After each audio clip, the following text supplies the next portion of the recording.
Okay. Hello, everyone. I was sitting around and playing with this thing to see if it's going to work better. And I'm going to put that in the chat really quick.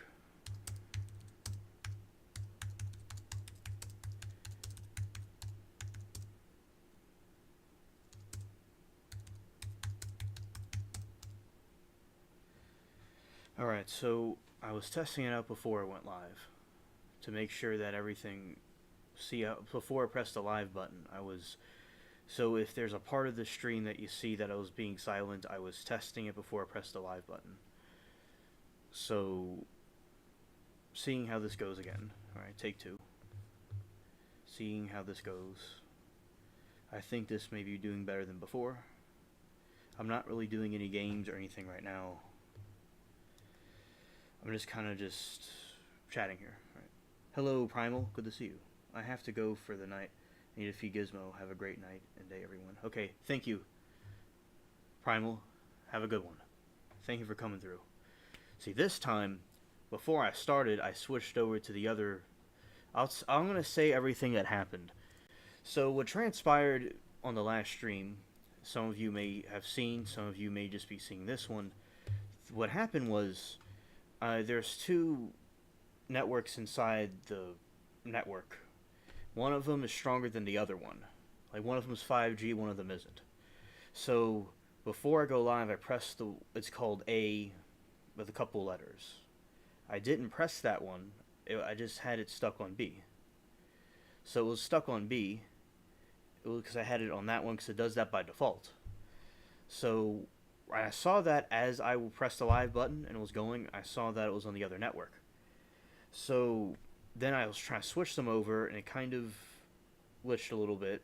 And then it was a little laggy. And then I thought about using the hotspot I have. And it works pretty well. But it may have not been receiving the greatest signal, and it was kind of fading in and out a little bit, and so it wasn't doing as great as it could have done. And then this one is not 100% because now it's back on the 5G one, the regular one, and it's working much better than it's working much better than before. So that was a situation. I was kind of doing some experiments, and then I was really triggered that for the guests and stuff, that I didn't have it doing the best I could have possibly done. Pretty good. I just didn't really take certain. It's like a checklist. I missed one thing. Hello, Sarah. Good to see you. So, and I think the internet around the country is having problems. But basically, that is the story. I was kind of being experimental to try that out, and it did okay, but it wasn't completely perfect. And even this one now seems like it's not acting 100% either.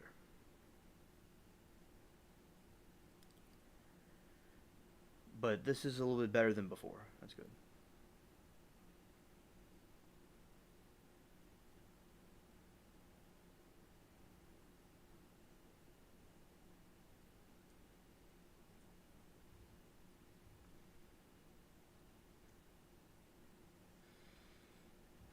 Yes, thank you, Sarah.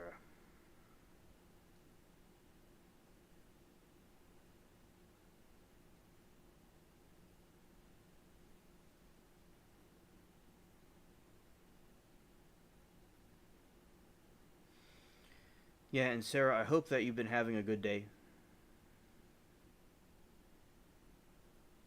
Yeah, blame the climate. There's some sort of a solar flare that must have happened. That must be the reason. I thought it was the hurricane that could have caused the Wi-Fi issues, but maybe, as you're saying, it's a solar flare.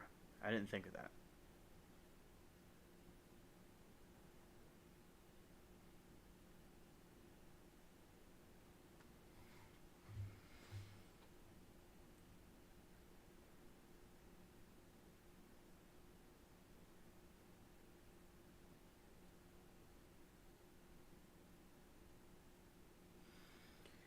Yeah.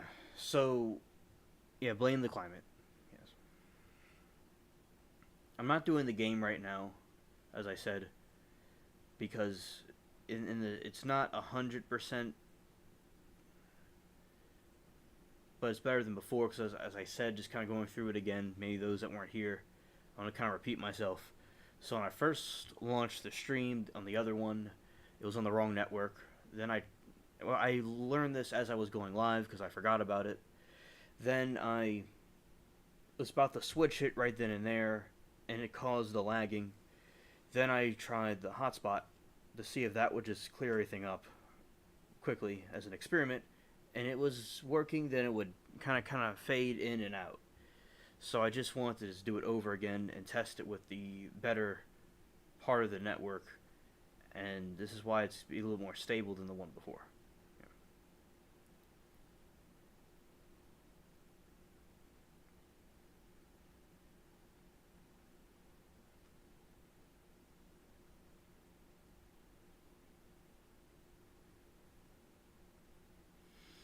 Sarah,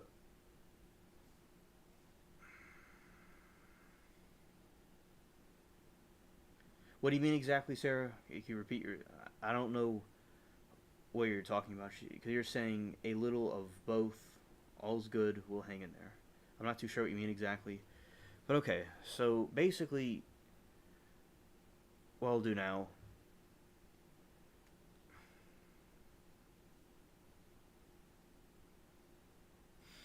Hello, Stranded. Good to see you.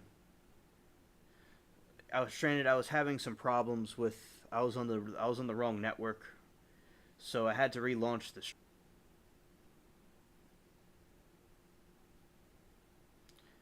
Right.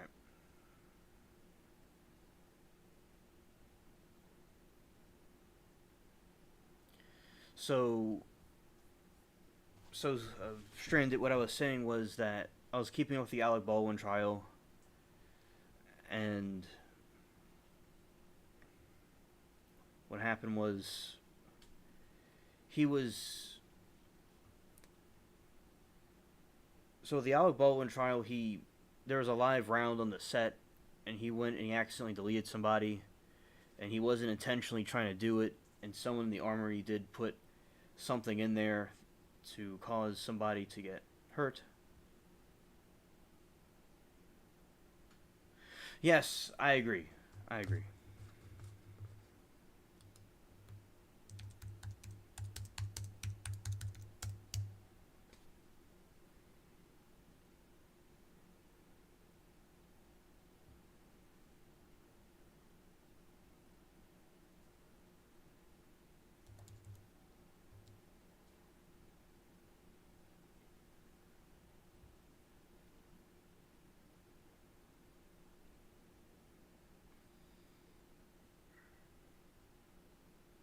So, and I think it was irresponsible, in my opinion, for Alec to be pointing it at people when he was practicing.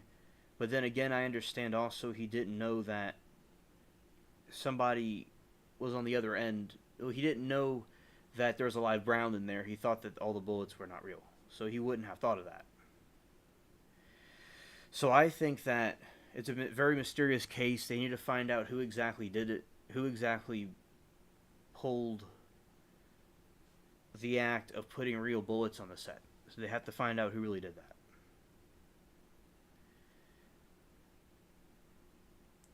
And the Sharks, I don't know. We'll be doing that this time. I might see if I'll go into the articles. We'll do the game on one of the other ones.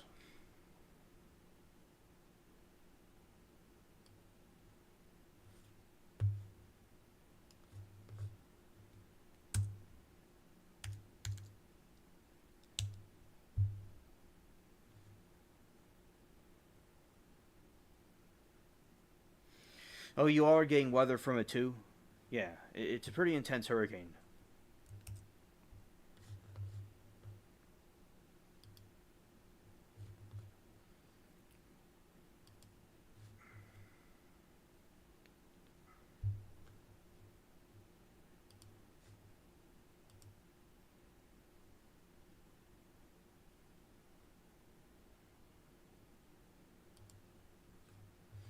Alright, shout out to the spaceship cats. Alright.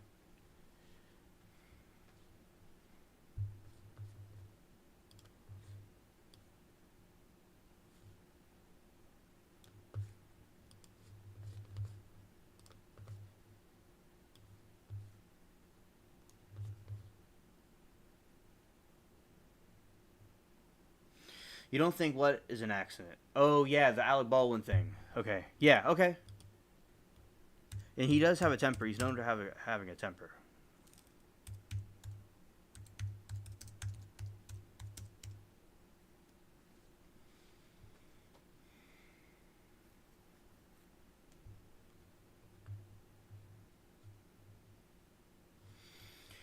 All right. So basically, in the Alec Baldwin trial, something that happened was basically he he walked out of the courtroom today and he got himself coffee or something, and he wasn't supposed to do that.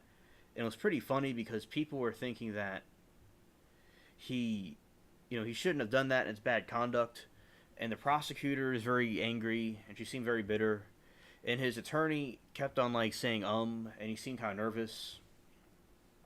And the lady on the stand, she looked like a red lobster.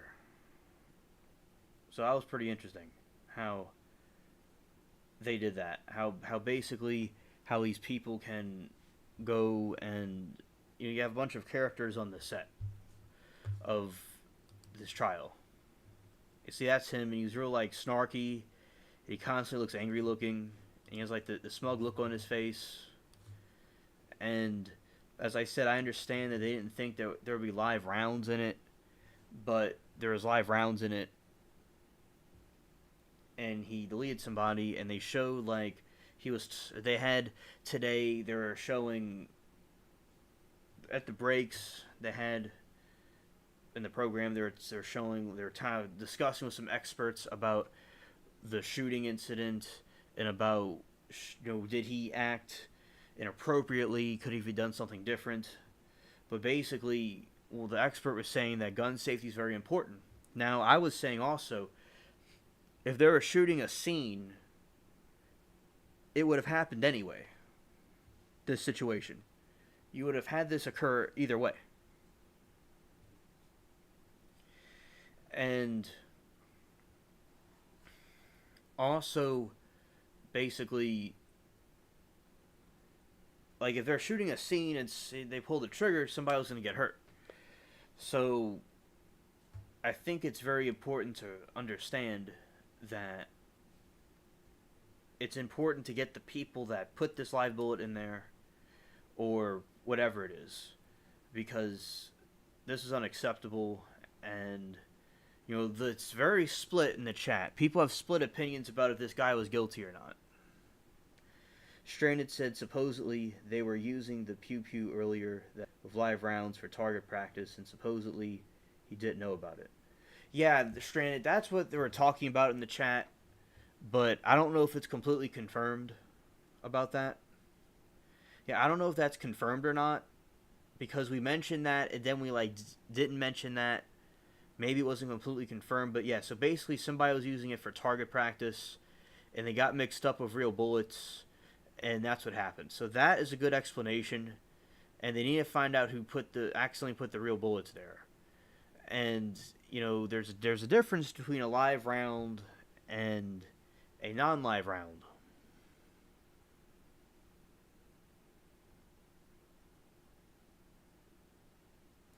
I agree, Sarah. I agree, because the gun enthusiasts, the pew-pew enthusiasts like myself, were saying that you have to have basic gun safety training.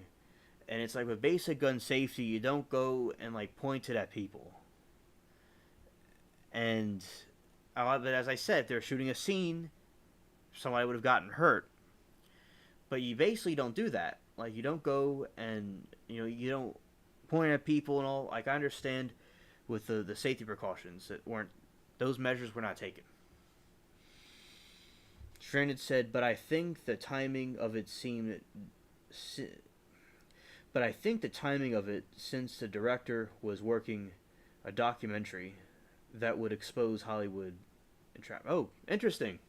That's interesting points, Stranded.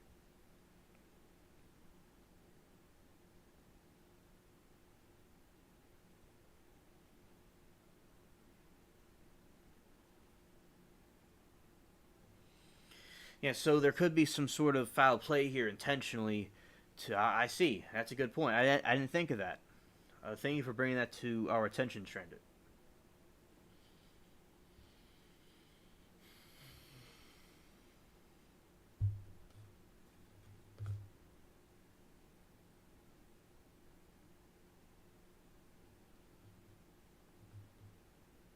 And he walked out the room. What do you all think about him walking out the courtroom right in the middle of of his trial? He walks out and gets himself some coffee and sits back down. The whole time he has like a smug look on his face. It's absolutely, a hilarious situation.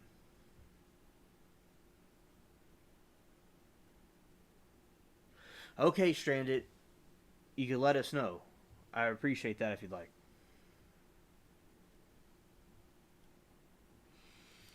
I'm going to go through this article.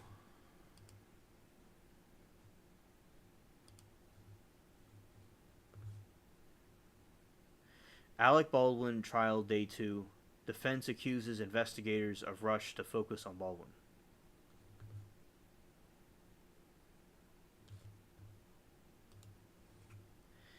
Alec Baldwin's attorney grilled state's witness on the investigation into the deadly shooting on the set of Rust during the second day of the actor's manslaughter trial. Baldwin was practicing a cross draw in a church on Santa Fe set on Western in October 2021 when the Colt 45 revolver fired a live round, fatally striking 42-year-old cinematographer Hey, I can't pronounce the first name, Hutchins. Helena, I think. And wounding director Joel Souza. Baldwin was indicted by grand jury on an involuntary manslaughter in connection with the Hutchins death earlier this year after the prosecutor previously dropped the charge. He pleaded not guilty.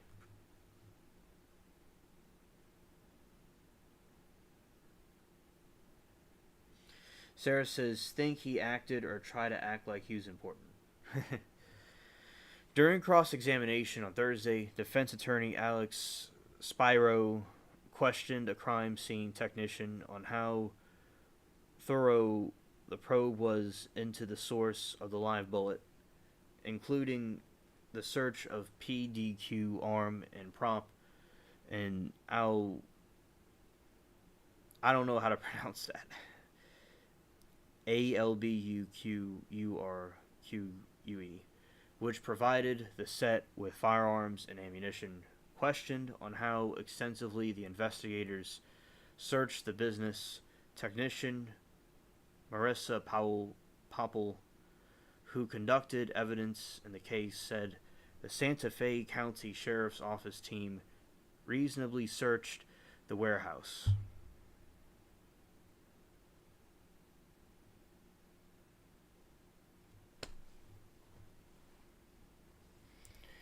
When asked if the team collected surveillance footage, which was listed on the search warrant, Popple said she didn't recall looking for it.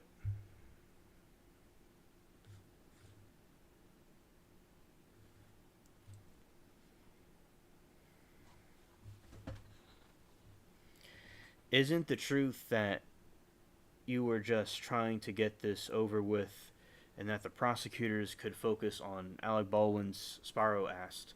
Popple responded no. Spiro also asked Popple about damage to the revolver involved in the shooting that occurred during the FBI's firearms testing.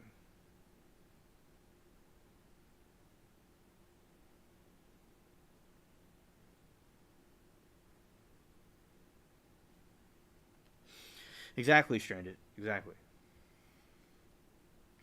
At the time that this testing was ordered, you knew that the firearm would no longer be in the same physical condition you recovered it in, correct? Yes, Popple said.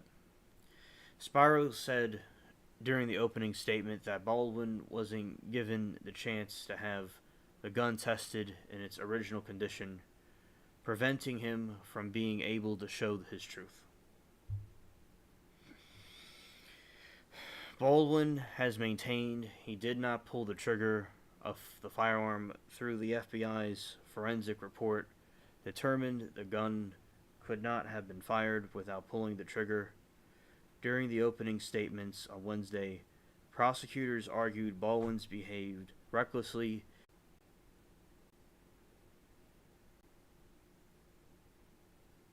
Stranded says on movie sets, they hire companies to oversee safety. On the set of Rust Company, they hired known in Hollywood to be very bad company because they don't want what they're supposed to do.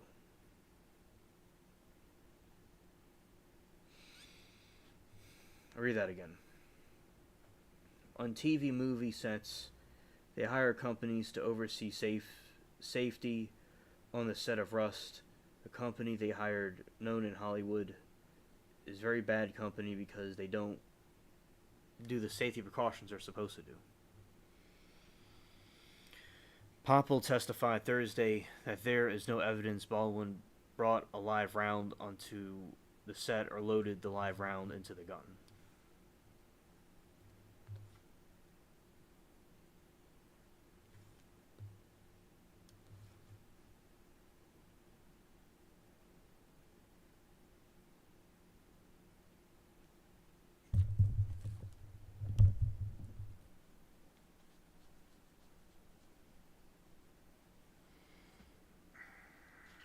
During redirect, prosecutor Kerry Morrissey had Popple confirmed that Baldwin has not been charged with involuntary manslaughter for bringing live rounds on the movie set or for loading a live round into the gun.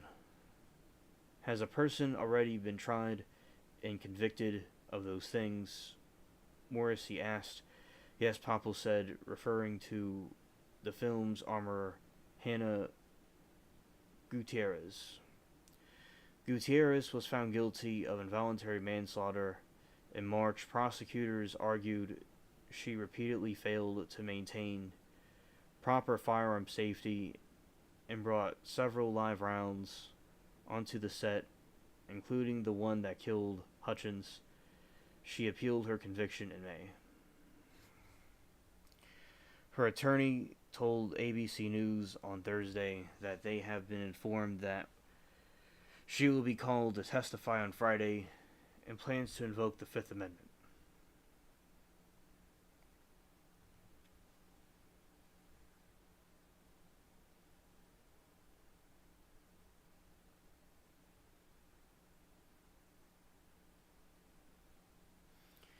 Santa Fe County Sheriff's Office Alexandra Hancock, the lead detective in the case, testified Thursday that, based on her investigation, she believed Gutierrez was the only source of the live ammunition on the Rust set. Her testimony is set to continue on Friday. Additional witnesses called on Thursday.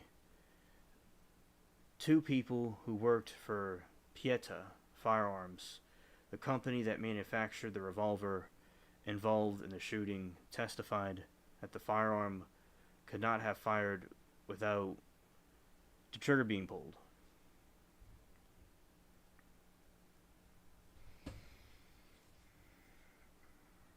Before the jury returned from lunch on Thursday, the attorneys argued during a hearing over admitting redactions to Baldwin's interview with detective following the shooting that the state said spoke to his state of mind.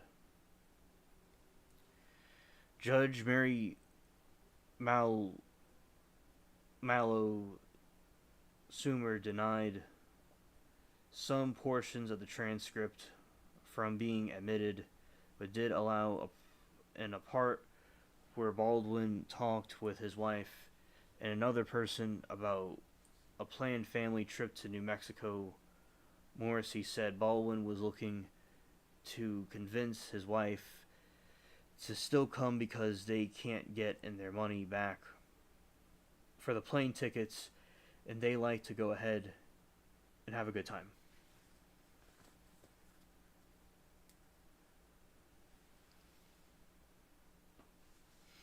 Stranded said the company has bad history of many actors getting hurt because they don't check rigging for stunts or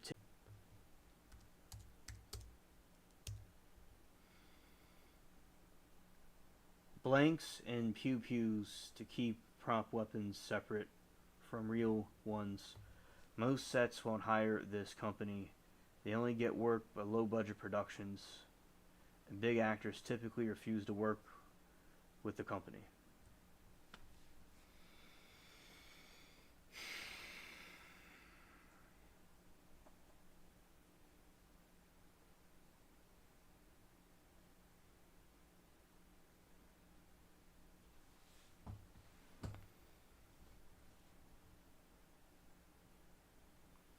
Stranded, that is awful. They need to be shut down. I agree. They need to be shut down.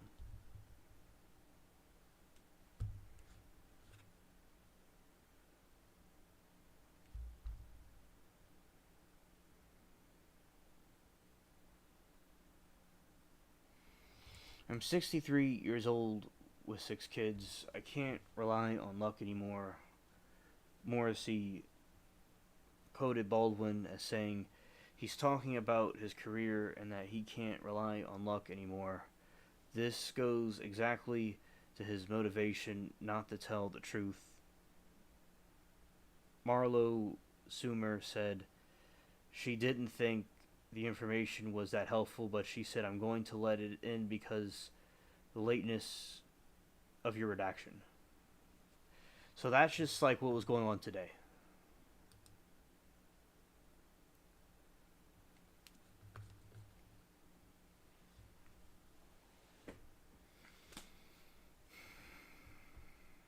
You know, he's, as I said, he's very grumpy looking.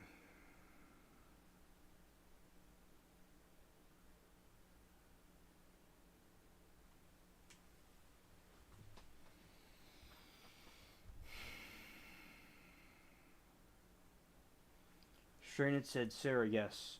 They've been sued many times, but somehow they still operating. Not sure how or why they need to be shut down.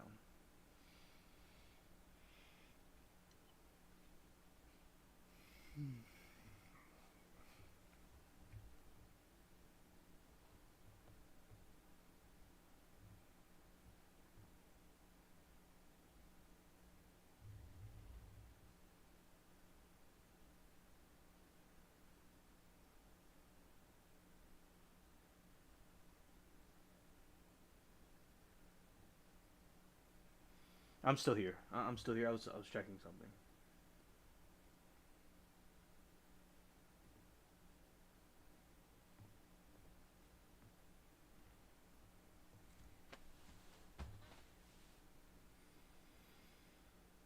Strained said, Sarah, yes. They've been... Okay, I read that already.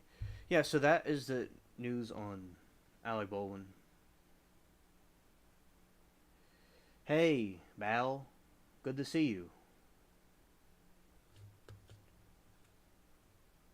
It's... my Bal is in the chat.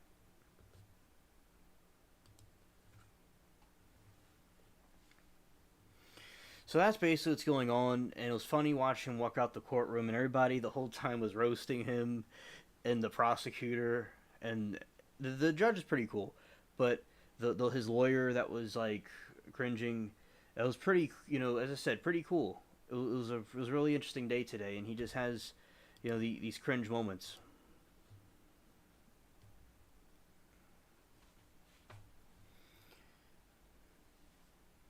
Yes, I know you, Val. Shout out to you. Yeah, I was before when I did the stream originally. I had it on the wrong network setting, and it had a very rocky. It was kind of laggy, and then what happened next was I was doing an experiment with a hotspot, and then that didn't work the way I thought it would. So what I did was I restarted it, put it on the right network, and it's not perfect, but it's doing much better than before. Yeah. So basically, I was watching a trial today, and as I said, the witness, she looked like a lobster. She was turning so red, and they had one of the company that makes the pew pew, as Stranded says, from Italy. He came over and he was talking about it, and he didn't know anything about that specific pew pew, the bang bang thing, and he is not aware of the thing accidentally going off like Alec is claiming, and he was just talking about how it works, how they supply Hollywood with different pew pews and things like that. So that was interesting to see that. And the other guy that came in said he's never heard of an accidental discharge. Now it's possible, I was thinking, if he cocked the hammer back and he accidentally let go of it, or he may have accidentally pewed through the bullet because he clicked it back and hit it by mistake. Because those type of guns, those pew pews from the 1800s, like you could do cock it back and use the hammer, fires the thing. So, as I said, somebody could be trying to sabotage them, like Stranded said, because they're trying to stop something else from happening. Somebody was trying to do something like target practice and they got the bullets mixed up. That's what we were talking about before in the other chat and what we're talking about now. And also, it's a mystery, but they do need to find out who did that, I think, because if they were shooting a scene, it would have happened either way. It would have happened either way. So, basically, he got to... they're going to go through this, and we'll hopefully see how this goes out, how this plays out. And there's people that support Alec that say that he's innocent, that he was handed a firearm that he thought that was not lethal, that was just an empty round. It was a gag round. It wasn't real. He thought like a dummy round, but it wasn't. And then another thing is that he may have thought, he didn't know to have to not point at people when you're trying to practice. So I think it's good to be safe either way, because people that are enthusiasts with pew pews do not want to have a situation like that. I remember a toy pew pew when I was little, not point that at anybody, and it has a red cap on it and everything, to not do that to anybody, only targets. But I understand maybe he didn't have that, or may have not been thinking of it or aware of it, and they wouldn't have expected that. And as I said, it would have been not better, but a different circumstance, I'll say, if they would have had a situation where either they're doing a scene and they pulled the pew pew out and went bang bang in a scene, but it hit somebody, then that clearly would have been a clear mistake, because in the scene you're supposed to go and do that in a scene. But in this situation, he was just practicing with it, and he shouldn't have, or it went off by mistake, he claims, or he may have done it without realizing it. But as I said, it was going to happen either way. But in this situation, I think he may have had some neglect, but I totally understand all the movies he's done, all the movies he knows of actors that have done. Even Pirates of the Caribbean, as y'all know, has the flintlock pew pews. So nobody was ever thinking that this would ever happen. So as I said, it wasn't like he was intentionally dealing with a real firearm, or a pew pew, I should say, as Stranded would say. So basically, I think that it's very important to use safety,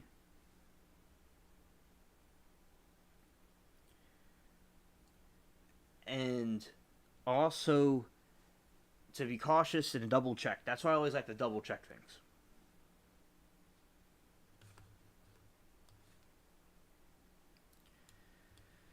Alright. And Stranded says, on a set, a prop pew pew has the striker pin removed, so there isn't any projectile. The reason blanks work is it's very low yield gunpowder to make a puff of smoke, the bang noises. Yeah, because he was saying that he didn't really know. He thought he was the one, when he was interrogated, he was the one that thought that it could have been a real pew pew in there. Because it went through one person and the other person was screaming. He was like, unless something broke off of it, he couldn't figure out how on earth that could have happened. Because that's not supposed to happen. Yeah, pew pew powder. Exactly. I slipped there for a second. I was acting like a Martian. You know, the Martians sometimes will not always. Sometimes the fumes of Mars gets the best of them, and they don't always say the thing they're supposed to say. So I was acting like a Martian for a second, not an alien in a spaceship. What happens to the best of us? And yeah, so I think that he, this I said that it's split. It's like a civil war. There's a split opinion here. Some people think he's innocent. Some people think he's guilty.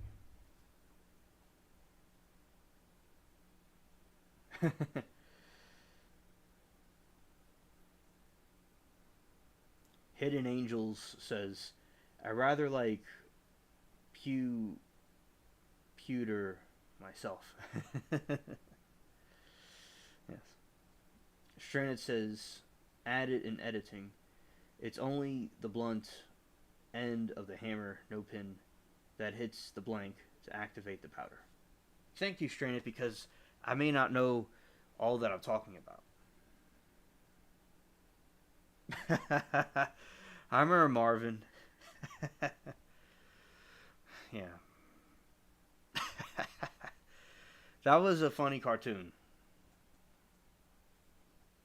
I wonder what his. Yeah, I remember, like, you only see his eyes, you don't see his face. Yeah, that one was funny.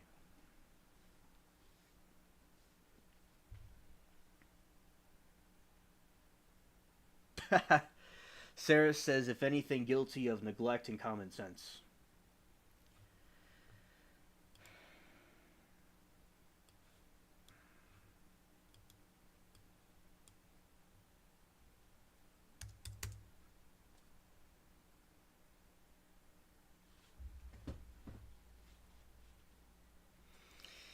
And let's see. He was. I remember he was in. He was in Beetlejuice. Yeah, yeah. I remember when he was in that movie. I wasn't there, of course, but I saw a rerun of it. I remember that, and also Cat in the Hat. I saw that one in the movie theater.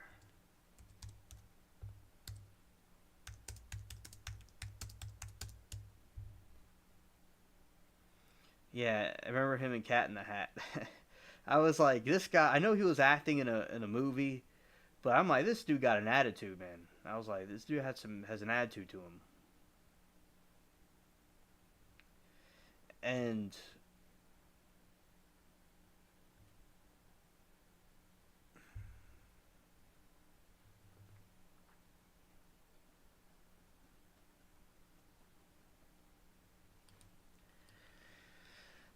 all right, and also basically we have this other thing I'm gonna look up. Okay.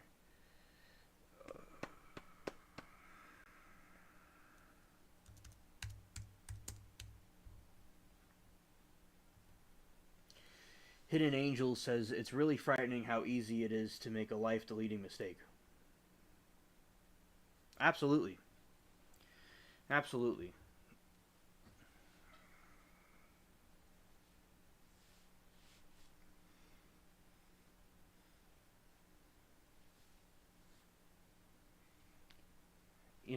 A life-deleting mistake. Absolutely.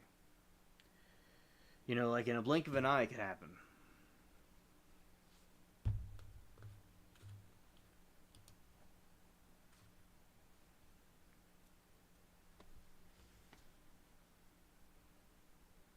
Yeah, opportunity was there. Absolutely. As I said, he walked out the courtroom. That's the big talk of today. He walked out the courtroom. Wow, it was just right in the middle of a trial. It was crazy.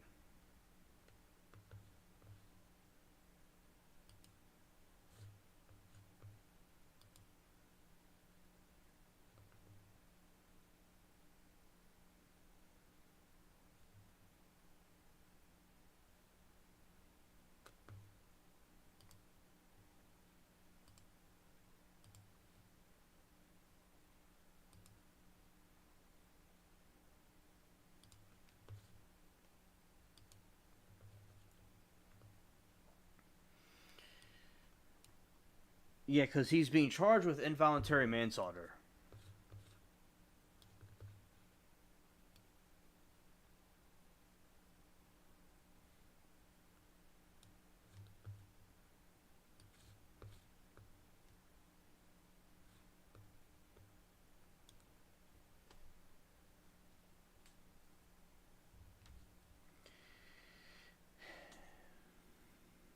Hidden Angels says, I've seen court cases where some has been deleted by an accident, and I just think you gotta watch every step.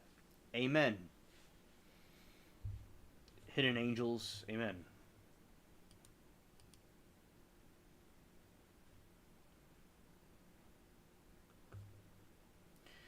And Stranded says, Stranded said something that she thinks that Baldwin took advantage of having this sketch company to silence a director. Well, thank you for mentioning that.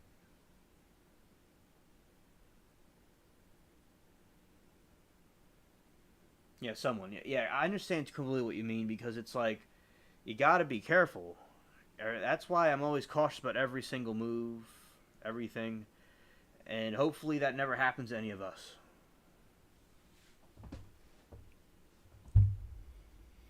Hopefully that doesn't happen to any of us.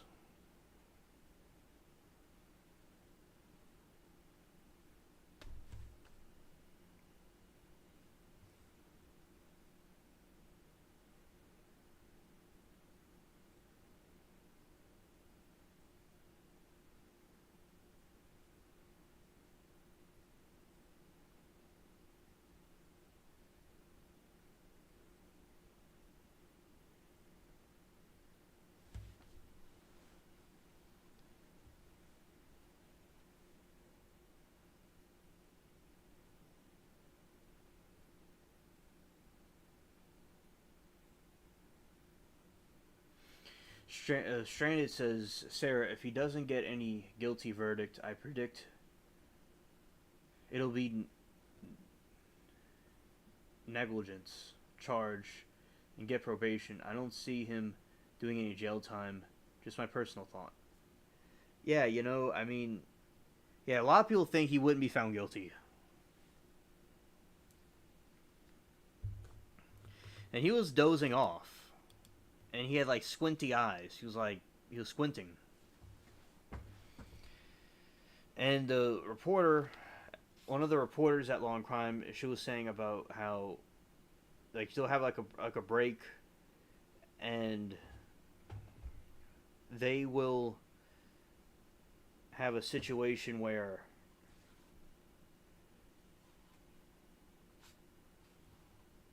they'll talk outside about the situation.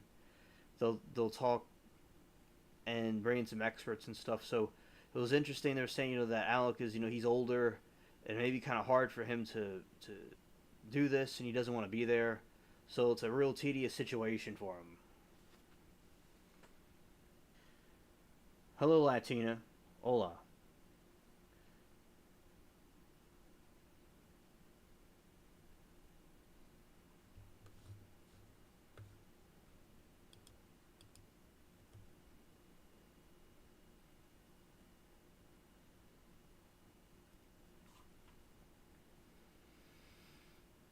Yeah, and Latina, we've been having some.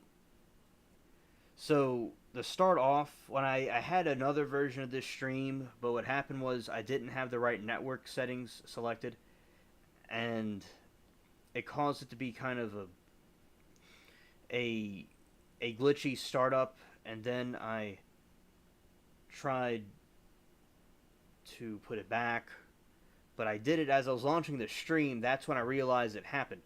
So then I started this one, and it's working much better than before, but doesn't mean that we wouldn't have a problem.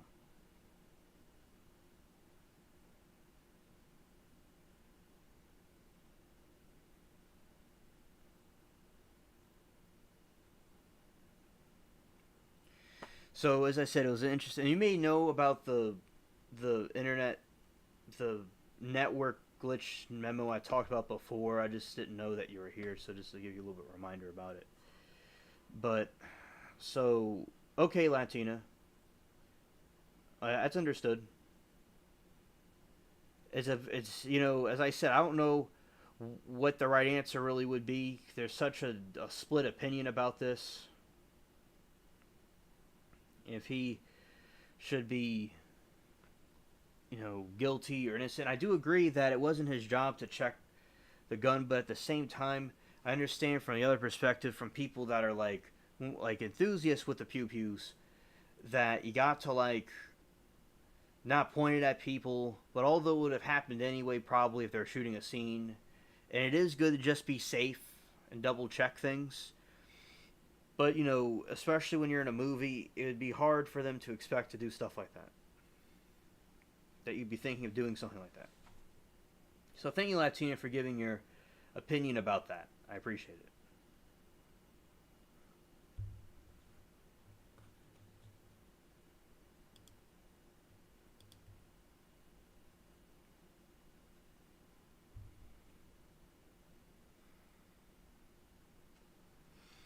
All right, Alec Baldwin broke cardinal rules of pew pew safety and Rust shooting, prosecutors say, and opening of manslaughter charge.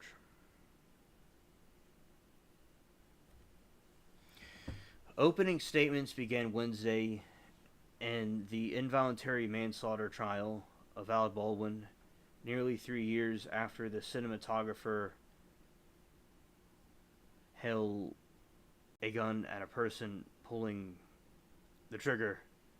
She also said the evidence would show the firearm was in perfect order and did not malfunction. When someone plays make believe with a real gun in real life workplace while playing making believe with the gun violates the cardinal rules of firearm safety. People's lives are endangered. This is the opening statements.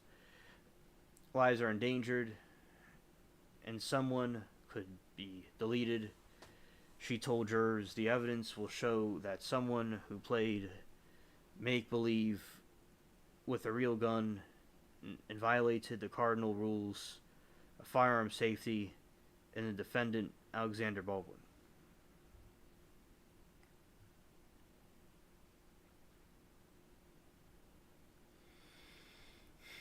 In contrast, the defense blamed the film's armorer and first assistant director jointly in charge of the firearm safety on the set for allowing a real bullet to be loaded into the prop gun and failing to make it safe before it reached Baldwin. This was an unspeakable tragedy, but Alec Baldwin committed no crime. He was an actor playing a role of Harlan Rust. An actor playing a character can do things that are lethal. Attorney Alex Spiro said these cardinal rules are not cardinal rules on movie sets.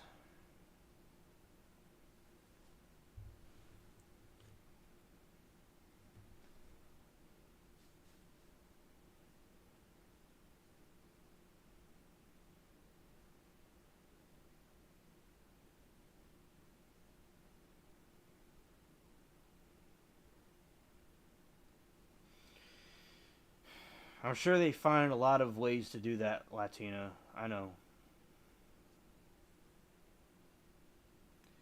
Hidden Angel says, OMG. He's really just Alex, not Alec. What a dweeb.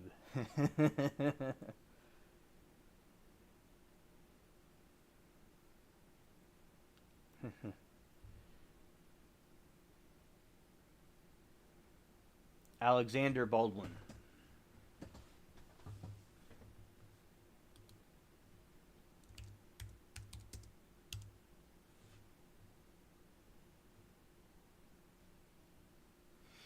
After opening statements, four law enforcement officers who responded to the Rust set or handled evidence testified about their roles in investigation. Baldwin has pleaded not guilty to a felony charge of involuntary manslaughter in connection with the death of 42-year-old Hutchins.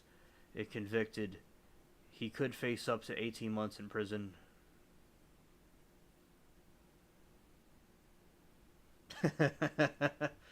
I know, right? The trial stems from the fatal shooting on October 21, 2021, inside a makeshift church at Bonza Creek Ranch as the cast and crew rehearsed a scene for the film Rust. Baldwin was practicing a cross draw, pulling a gun from a holster on the opposite side of the body from his draw in hand with a prop pew pew when it fired to a live round, killing Hutchinson and injuring Joel Souza. Hello, Bumblebot. I'm doing good. Earlier, there are some technical difficulties and some mistakes. It was a mistake that I made. It was an error that I did. But I'm doing good, though. And I would wonder, how are you? And I hope that you are well.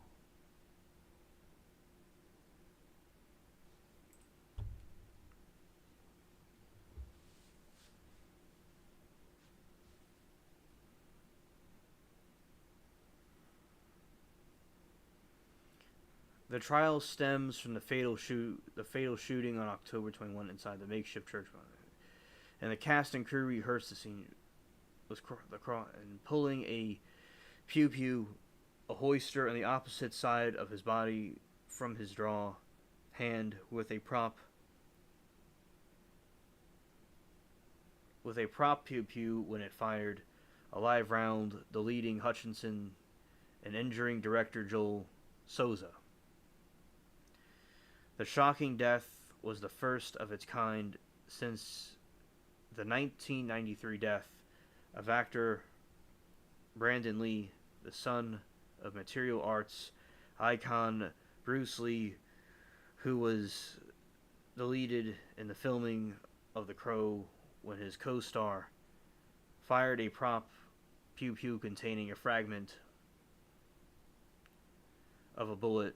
12 jurors and 4 alternates were impaneled Tuesday for the Baldwin trial in Santa Fe.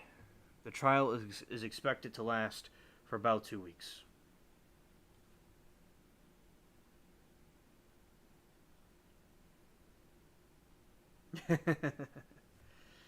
Hilarious Bumblebot. Hello, Game. Well, it's really Gam. Good to see you.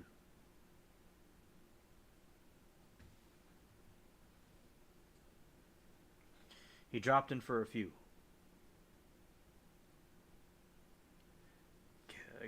Gam says single action pew pew means that Alec had to cock the hammer and then pull the trigger.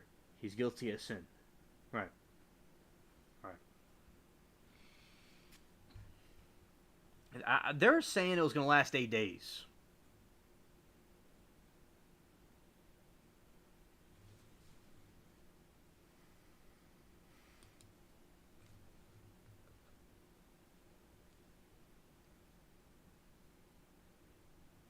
Look how smug he looks. I mean, I would. He's real triggered.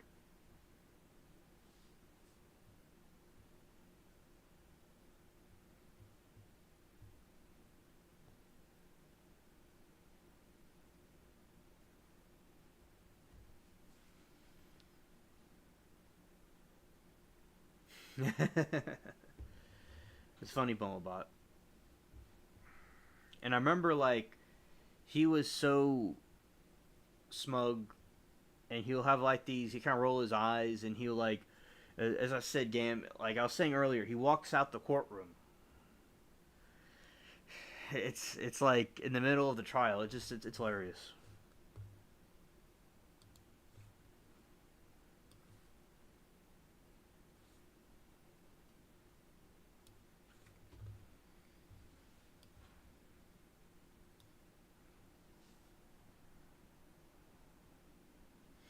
Oh, absolutely. I think he should have a fair trial. I totally agree. And and they find him not guilty. So he wasn't. I don't. He may not have been intentionally of trying to do that to somebody. We'll see what happens.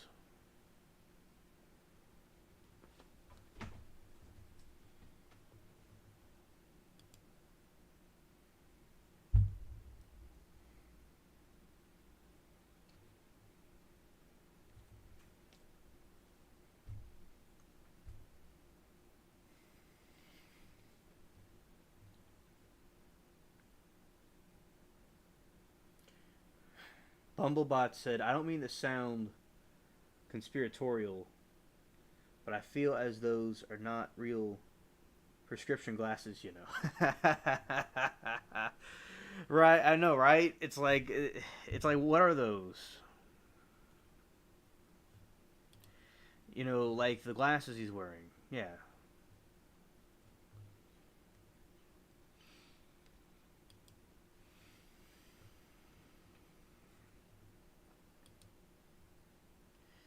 What are those?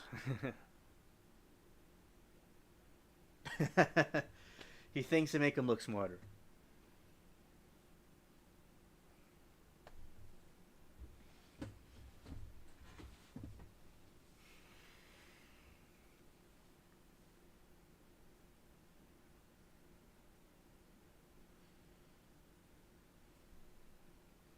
Stranded said, "Does anyone here think Baldwin was the fall guy? Other people in Hollywood wanted the director silence and got him since he was able to get close enough. That Stranded. That very well may possible. That very well may be possible. That could be. That's something that should be looked into. I'm not completely familiar with it. I take your word for it. I just would also like to look into that, and that very well may be a possibility. Because I was thinking somebody trying to sabotage the set, and he may not even be in on it. Somebody could have placed it in and put it in there to then make him and the whole group look bad. Like, so as I said, I mean that's a good point, Stranded. Thank you for bringing that up.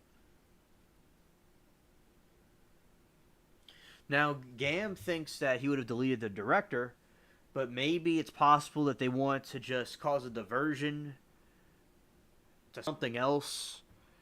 They may not do what they did to other people.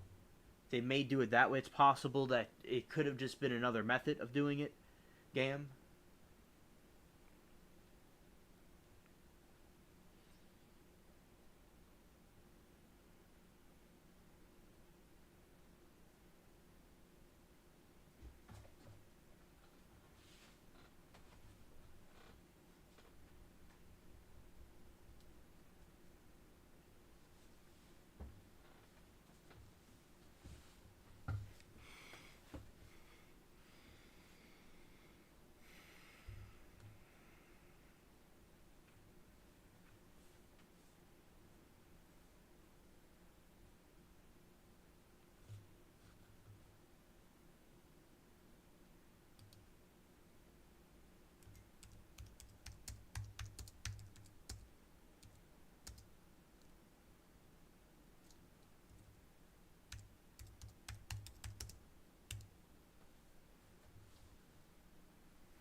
All right. So, and Hannah, the the armorer, she's supposed to testify tomorrow. I mean, that's gonna be interesting to see. Yeah, I'm being a clown. The whole day I'll do stuff like that. And my friend Ross and I, the guy Ross I know, he's from school. He was somebody that like I still talk to from there, and we'll like joke around and stuff. And that's where I did that stuff with him, and then I kind of like do it with other people on YouTube, and everybody seems to like it. So yeah, my little pranks and jokes I do. And Nash, which is DeLeon Auto Detailing, also he's another one that comes in here to shop him.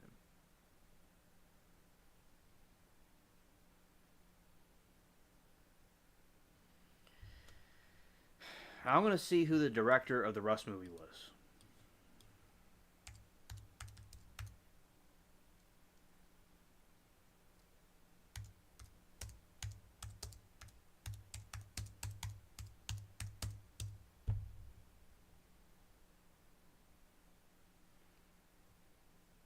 Yeah, Joel Souza.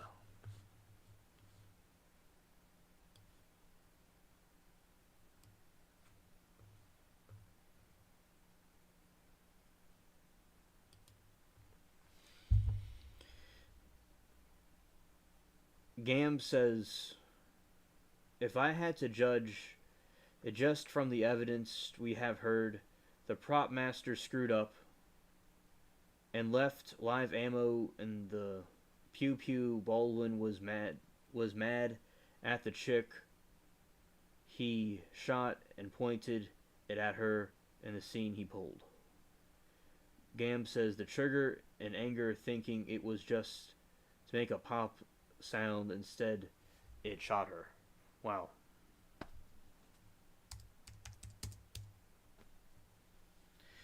Bars, bro. Good job.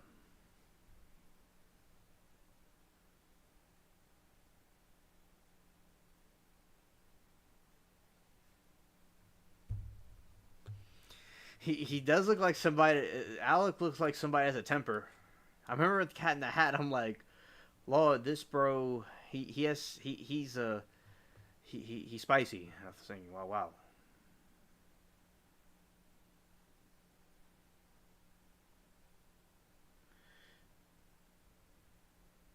Stranded. Who exactly are you talking about? Are you talking about the woman that was deleted? The lady from Ukraine? This lady?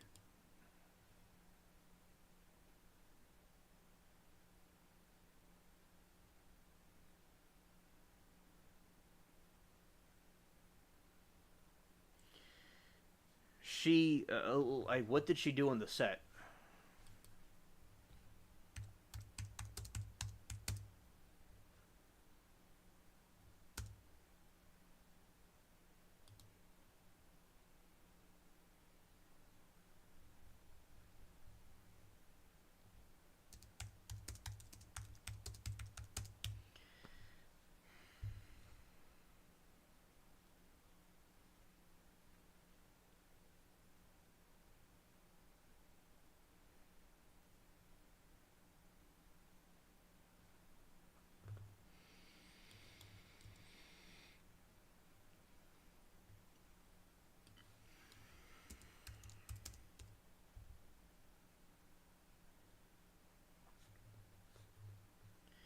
Gam says cinematographer. I forgot what it was. I knew it, but I didn't know what the name of it was called. I knew what she did, but I forgot the name of it.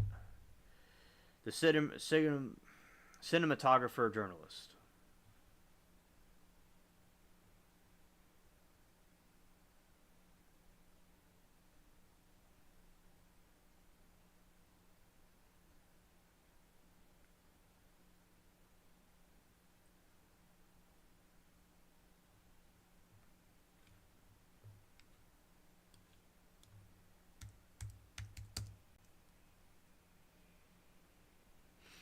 Now, allegedly, it was when the gun went off, when the pew pew went off. He was practicing pulling it out in one of the scenes. He pulls it out and he points it. That's what he was practicing. So he was just trying to practice how to do that, and she happened to be there.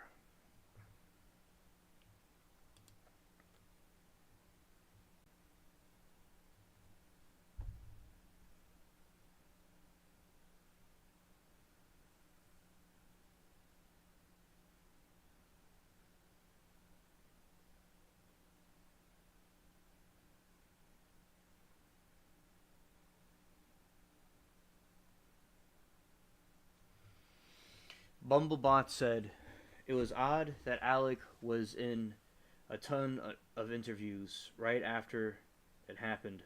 Been in an interview for it seems like a long time now."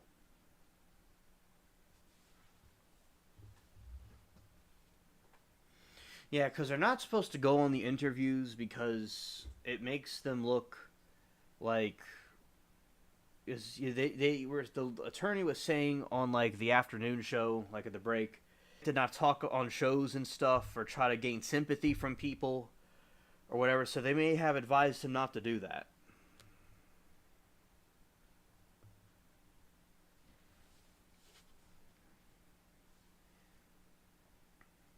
So basically, they may have advised him to not do that because he shouldn't have done that because it looks like he's trying to get sympathy for people. Like he's trying to get like sympathy from people and stuff like that.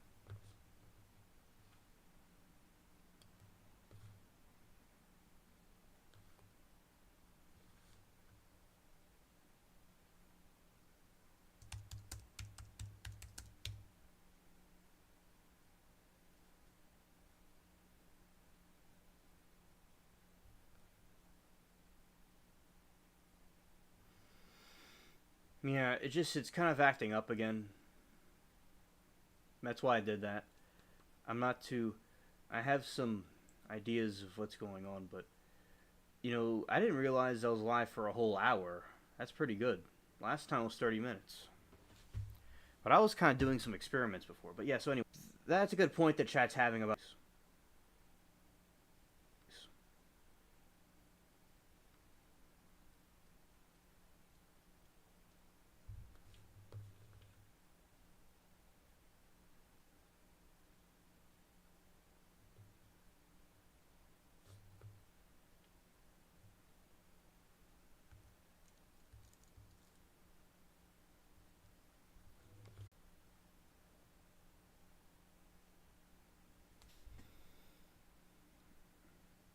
Stranded says, "Why do people in Hollywood always wear big, clunky, goofy glasses?"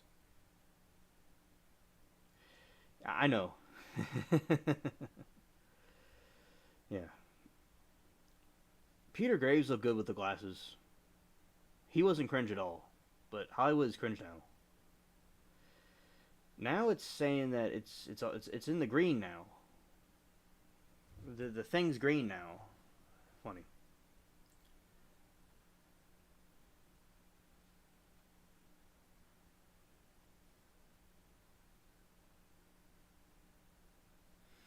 All right, game. Good night.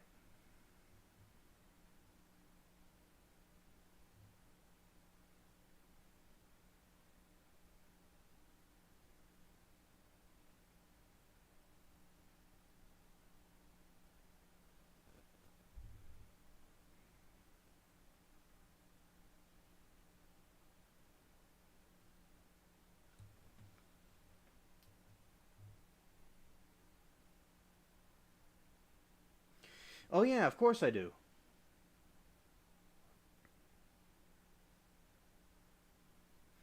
Right, it's not easy being green. Yeah, Hidden Angels. I like watching Mission Impossible.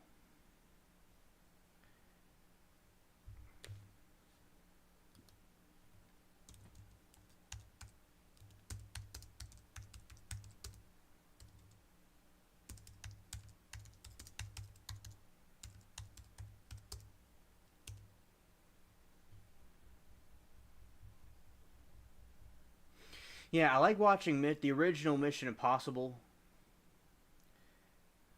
That's where I know him from. Also from the Airplane movie.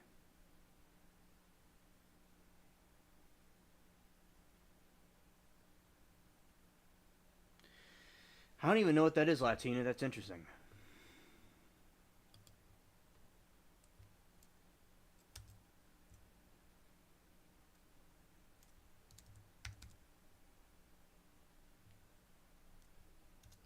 Oh, you watch that also? That's awesome. Yeah, I watch old shows. I watch The Twilight Zone. I watch things like that. Oh yeah. Oh yeah, I know about that fish, Latina. Thanks for talking about that. But oh yeah, I like watching old shows all the time. Also, like the Alfred Hitchcock Hour.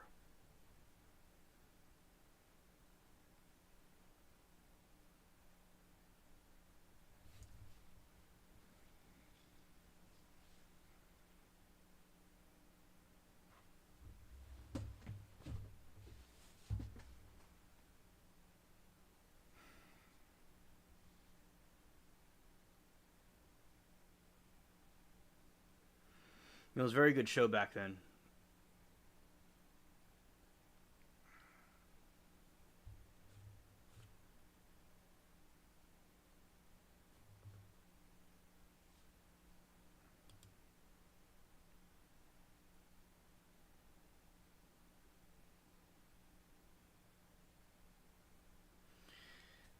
It's he was the pilot in Airplane. I don't know if we're talking about the same movie, but yeah, he was. I don't know if we're talking about the same movie, but he was the pilot in Airplane.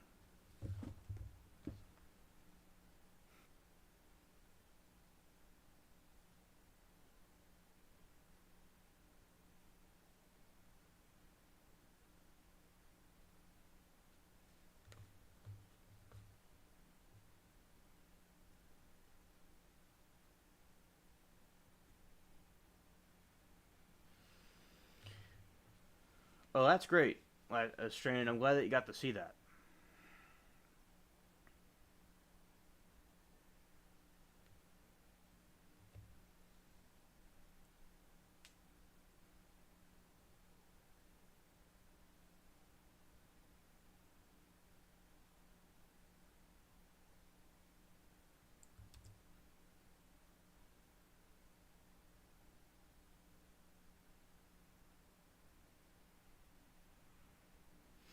Latina, thank you for sharing that with me.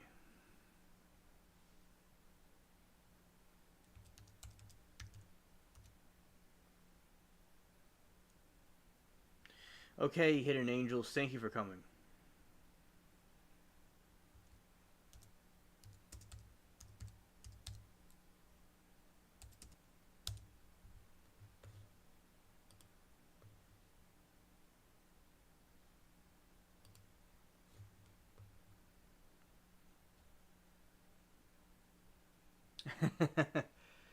Yeah, I do think he probably borrowed them. Yes.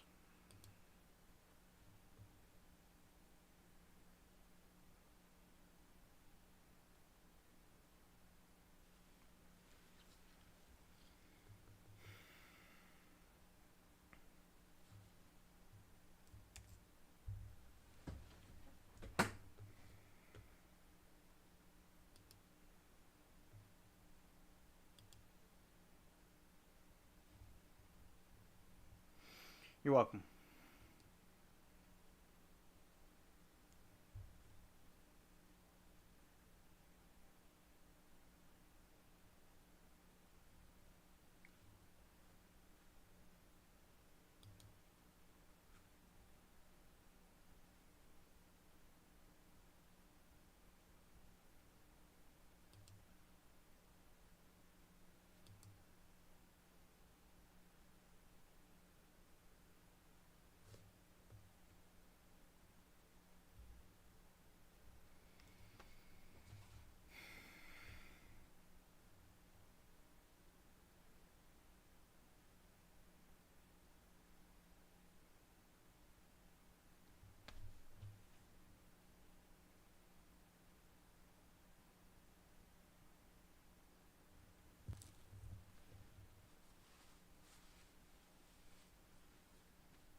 Okay, continuing.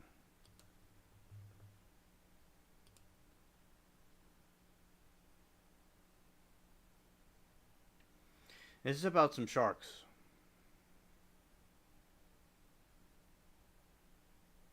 Four swimmers bitten by a shark of Texas South Padre Island, officials say.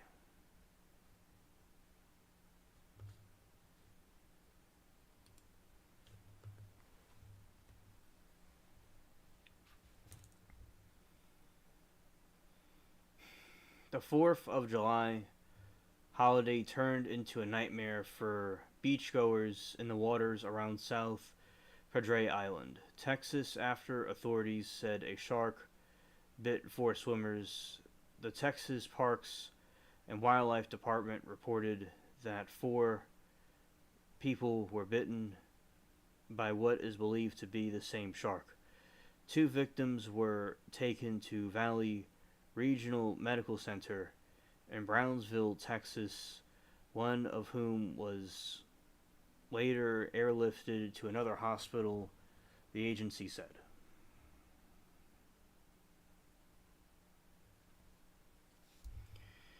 In a news release Friday, the city said 35-year-old man Laverinia, Texas, was out of surgery in stable condition, while a 49-year-old man from Salina, Texas, had been treated and discharged Thursday. A 47-year-old woman from Salina, Texas, was also out of the surgery and in stable condition.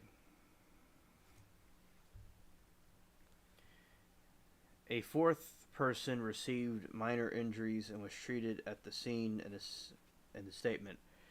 It is our unprecedented event that has never happened before, said South Padre Island Mayor Patrick McNulty in a statement.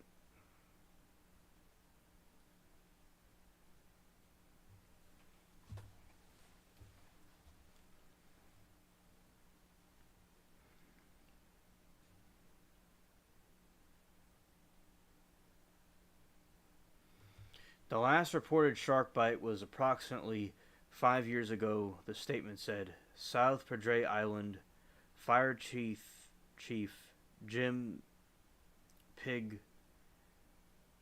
said the shark was located at the south end of the island and was pushed out to deeper water.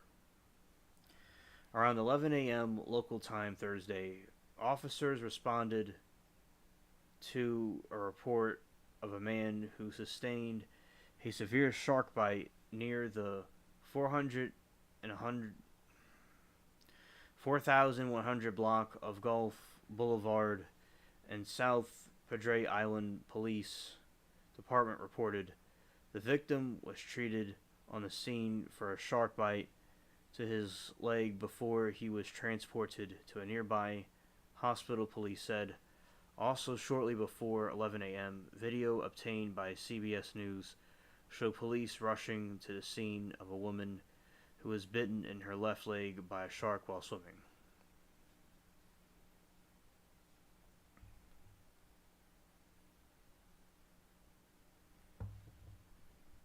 The video showed Good Samaritans and first responders pulling the woman from the water and wrapping a tourniquet around her leg to show the bleeding. A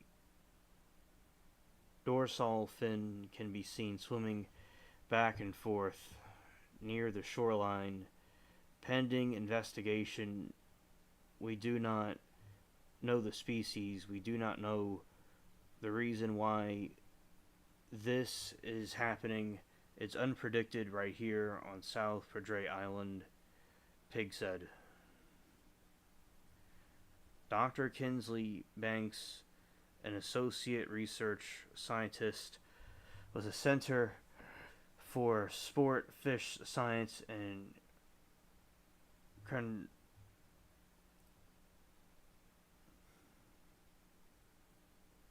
Conservation of Texas A&M University, Corpus Christi, told CBS News in an email that the video posted social media suggested a larger shark species.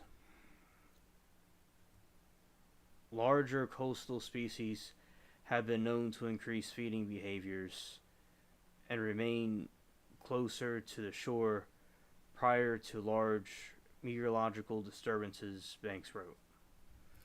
In response, officials quickly deployed drones, boats, and a helicopter to search. The city said was considering closing the beach to the public, a Coast Guard lieutenant confirmed. The CBS News.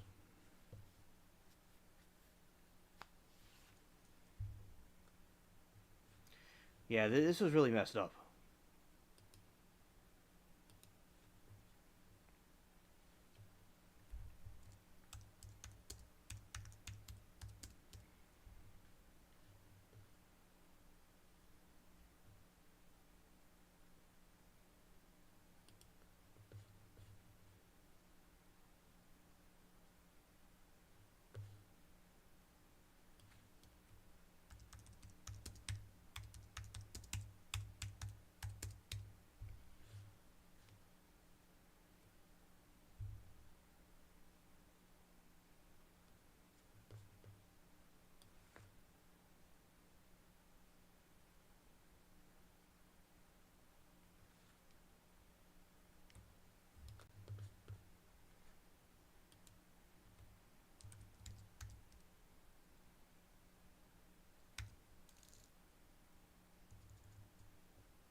Yeah, because these shark attacks can be very vicious.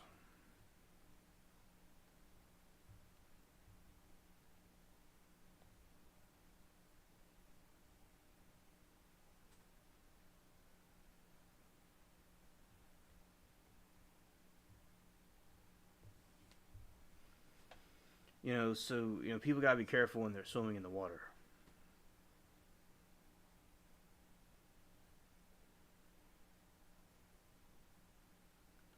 All right, Sarah.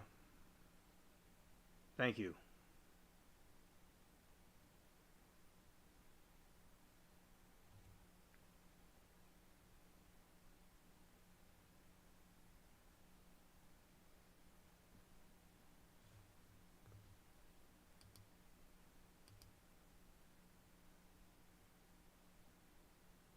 Okay.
We'll have to go back.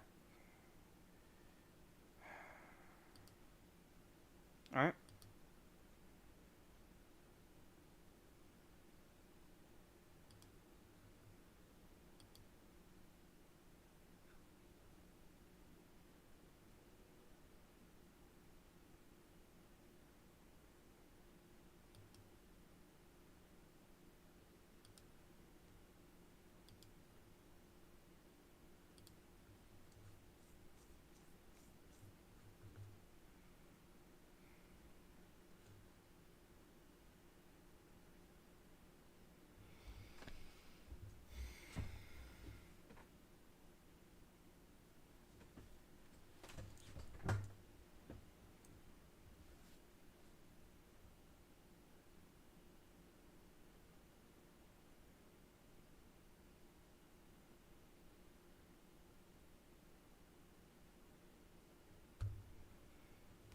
I'm gonna check see if there's updates about this.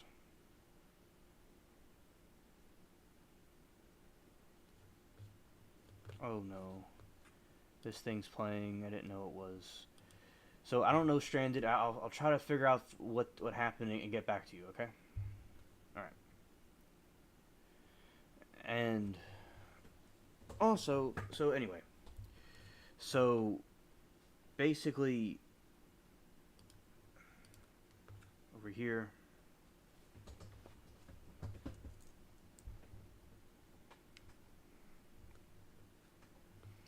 We have an interesting shark right here.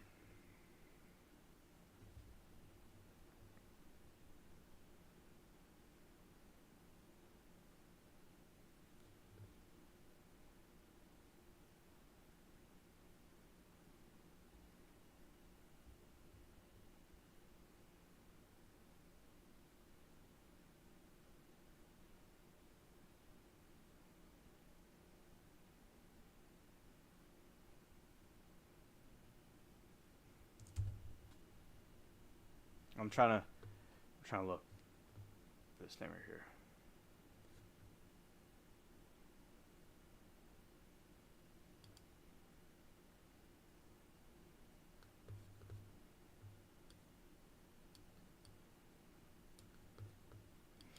All right, this is the basking shark.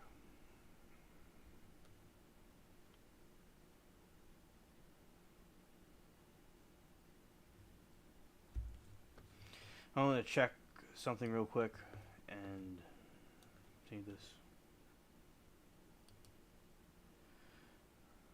Okay.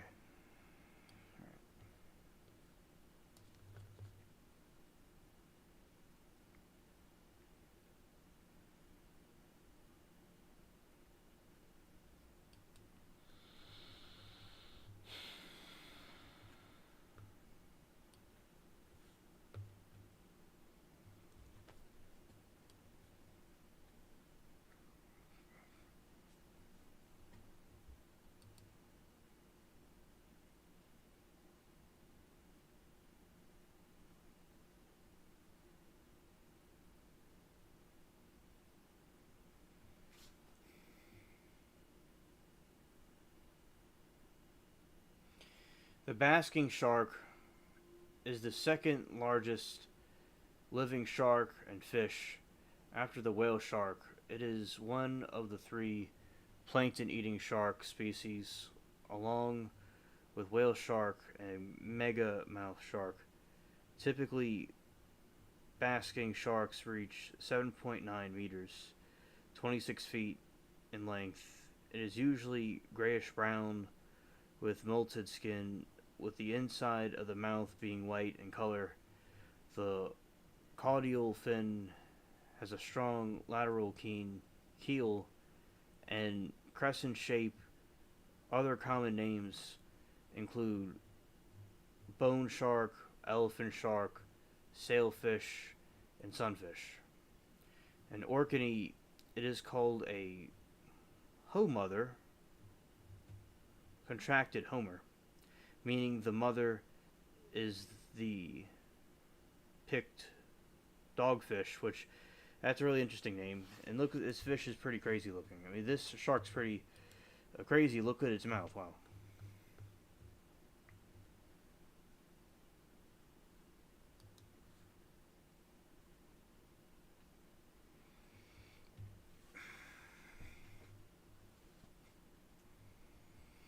The basking shark is a cospulation migratory species found in all the world's temperate oceans, a slow moving filter feeder. Its common name derives from its habit of feeding of the surface, appearing to be basking in the warmer water there. It has an automatic auto no not auto but autonomical adaptations for filter feeding, such as greatly enlarged mouth and highly developed gill rakers. Its snout is conical and gill slits extend around the top and bottom of its head.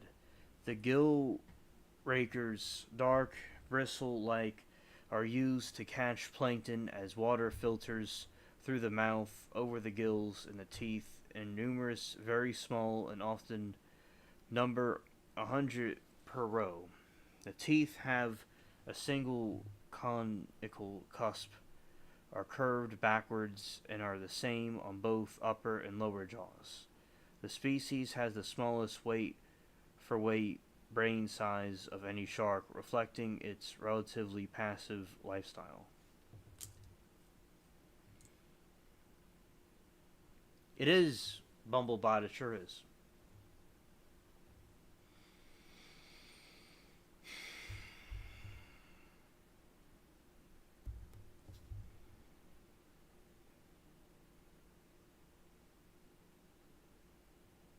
Basking sharks have been shown from the satellite tracking to overwinter in both continental shelf less than 200 meters to 660 feet. In deeper waters, they may be found in either small shoals or alone. Despite their large size and threatening appearance, basking sharks are not aggressive and are harmless to humans. The basking shark has long been a commercially important fish as a source of food. Shark fin animal feed and shark liver oil. Over exploitation has reduced its populations to the point where some have disappeared and others need protection. Okay, Latina.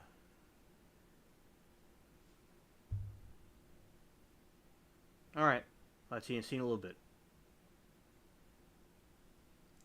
The basking shark is the only extant member of the family Cetrohid and something.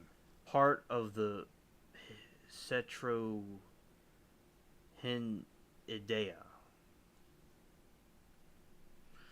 Part of the mackerel shark order Laminiformis. Johann Ernest Gunnerus first described the species as Cetrohinius maximus from a specimen found in Norway, naming it the genus Cetrohinius, coming from the Greek ketos, meaning marine monster or whale, and rhinos, meaning nose. The species name maximum is from Latin and means greatest. Following its initial description, more attempts at naming include Squalius isodus in 1819 by Italian zoologist Saverio Masseri, Squalius elephas by Charles Alexander Lesieur. In 1822, Squalus rachelingius by Jonathan Couch. In 1838, Squalus seticuus by Lawrence Theodorus Gronivius. A lot of interesting words. In 1854, Cetrohinius Blainvilliers, which I'm saying all this probably wrong, but by Portuguese biologist Felix Antonio de Brito Capello, 1828, 1879. In 1869, Chos Penetti by Charles John Cornish. So all these different people named different things. Evolutionary history.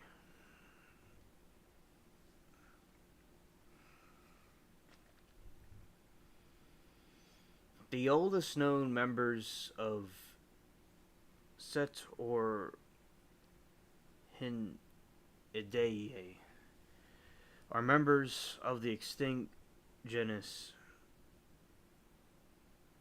Caasius from the Middle Eocene of Antarctica, the Eocene Oregon, and possibly Eocene of Russia. Members of this genus, Cetrohinius, appear during the Miocene, with members of the modern species appearing in the late Miocene. The association Pseudocetrius from the late Triassic of Europe and is doubtful.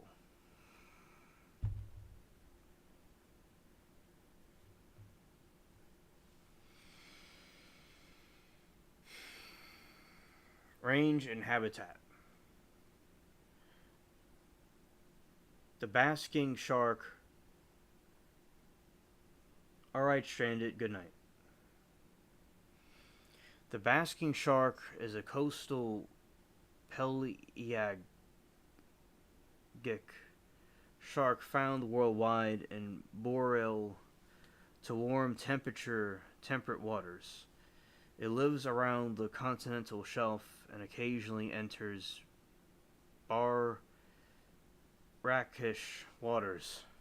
It is found from the surface down to at least 910 meters, 2,990 feet. It prefers temperatures of 8 to 14.5 Celsius, 46.4, 58.1, but it has been confirmed to cross much warmer waters at the equator. It is often seen to land, including bays with narrow openings. The shark follows plankton concentrations in water column, so it is often visible to the surface. It characteristically migrates with sensations.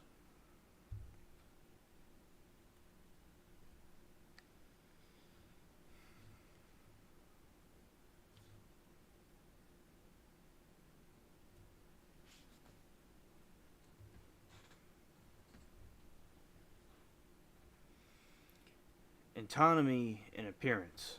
The basking shark regularly reaches 7 to 8.5 meters, 23 to 28 feet in length, with some individuals reaching 9 to 11 meters, 30 to 36 feet. The average length of an adult is around 7.9, 26 feet, weighing about 4.65, 4.58 long tons, 513 short tons. Historical sightings suggest basking sharks are around 12 meters, 39 feet in length, including 3 basking sharks estimated 45 12.5 meters, and one of the 45 5 meters, 14 meters. 46 feet were reported between 1884 and 1905. But these visual estimates lack good evidence. A 12.27 meter, 40.3 feet specimen trapped in herring net in Bay of Fundy, Canada, in 1851 had been credited as the largest recorded. Its weight has been estimated at 16 long tons.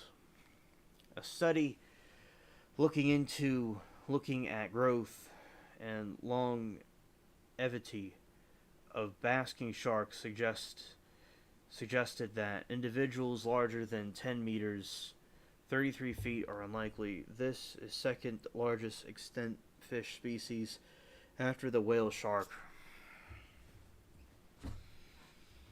They possess the typical shark laminiform body plan and have been mistaken for great white sharks. The two species can be easily distinguished by basking sharks' carnivorous jaws up to 1 meter, 3 feet, 3 inches wide, and with longer and more obvious gill slits that nearly encircle the head and are accompanied by well-developed grill rackers, smaller eyes, much larger overall size, and smaller average girth. Great whites possesses large dagger-like teeth. Basking shark teeth are much smaller, 5.5 to 6 millimeters, and hooked only the 4 rows of the upper jaw and 6 to 7 rows of the lower jaw function and behavior. The great white is an active predator of large animals, not a filter feeder.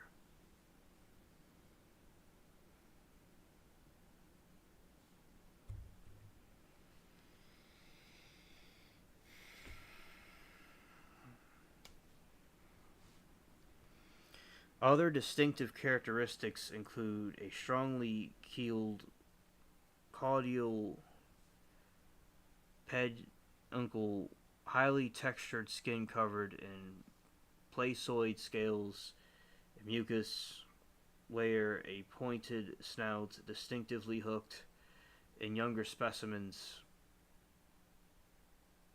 and lunate caudal fin in large individuals. The dorsal fin may flop to one side when above the surface. Coloration is highly variable and likely dependent on observation conditions and individual condition. Commonly, the coloring is dark brown to black and blue, dorsally fading to a dull white ventrally. The sharks are often noticeably scarred, possibly through encounters with lampreys or cookie cutter sharks. The basking shark's liver, which may account for 25% of its body weight, runs the entire length of the abdominal cavity and is thought to play a role in buoyancy, regulation, and long-term energy storage. They're very interesting. That's when washed up on a beach.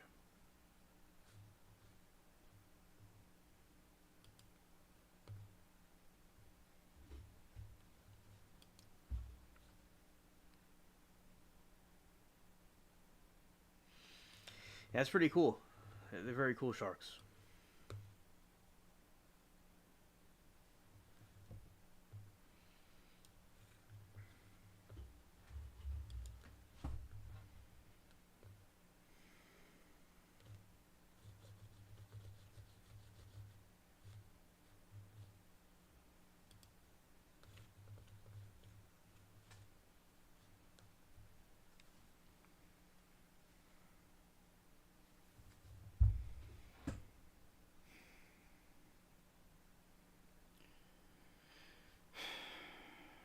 Basking sharks do not hibernate and are active year-round. In winter, basking sharks often move to deeper depths, even down to 900 meters, 3,000 feet, and have been tracked making vertical movements consistent with feeding and overwintering zooplankton. They are slow-moving sharks, feeding at about 2 knots, 3.7 kilometers per hour, 2.3 miles per hour, and do not evade approaching boats. Unlike great white sharks, they are not attracted to chum. Chum's a real thing. I thought that was just something from SpongeBob.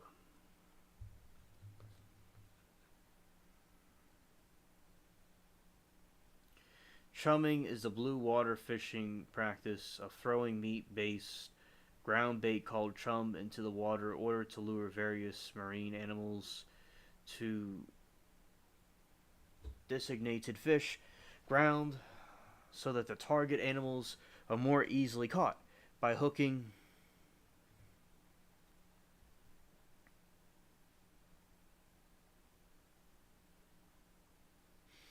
are separating chums typically consist in fresh chums. I never knew about this chum thing. I thought that was only something from those other things, like from SpongeBob. I didn't know chum was a real thing. That's something funny. I just learned. I just learned tonight. Surfing behaviors. They are slow-moving sharks, feeding about 2 knots, 3.7 kilometers per hour, 2.3 miles per hour, and do not evade approaching boats. Unlike great white sharks, they are not attracted to chum. The basking shark is large and slow, but it can breach jump entirely out of the water.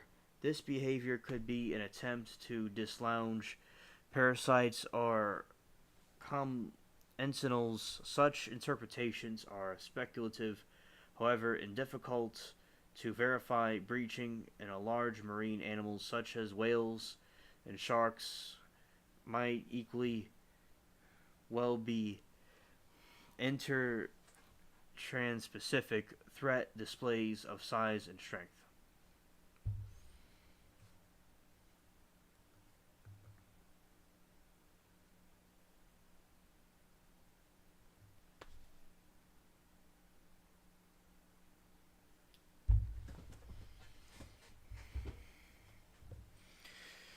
Migration. Argo system.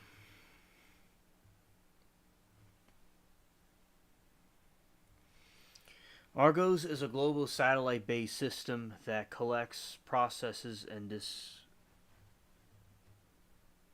disseminates environmental data from fixed and mobile platforms around the world.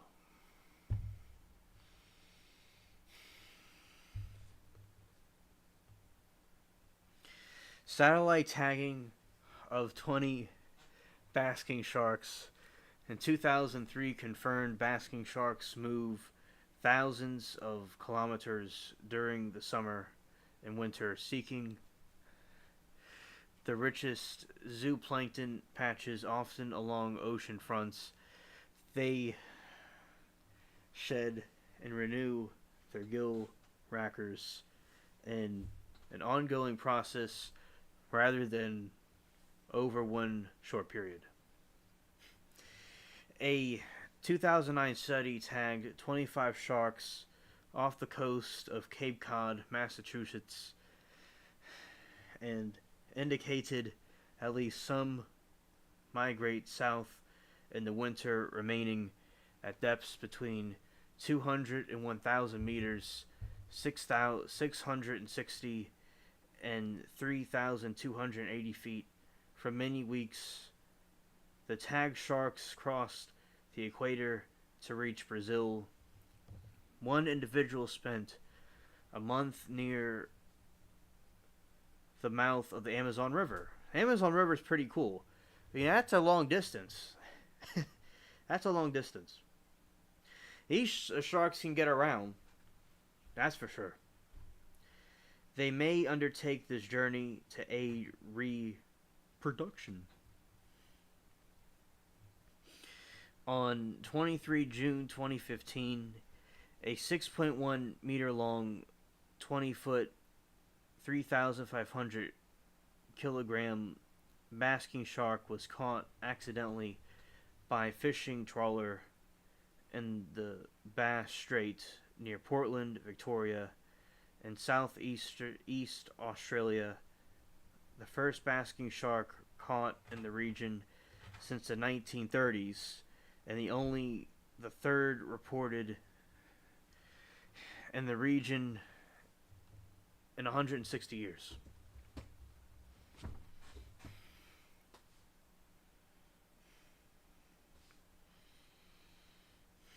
The whole shark was donated to the Victoria Museum for research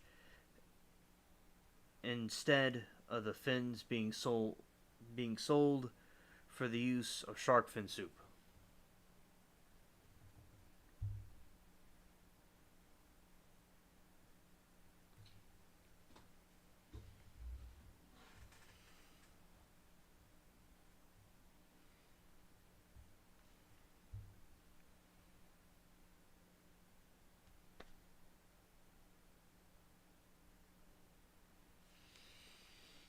While basking sharks are not infrequently seen in the Mediterranean Sea,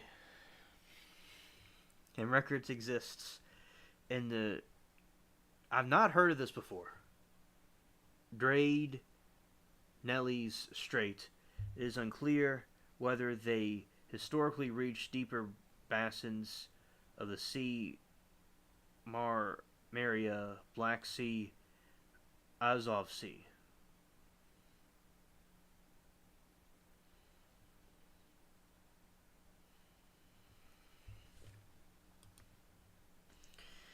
That's really cool looking, but it's also very scary.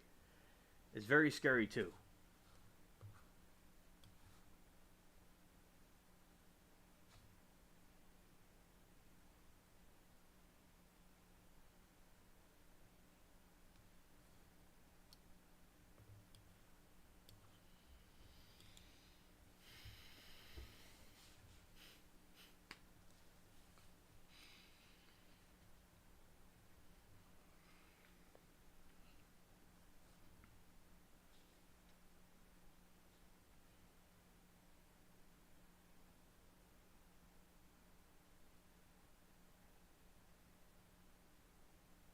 You got them the two NPCs in the background, and you got this giant thing just.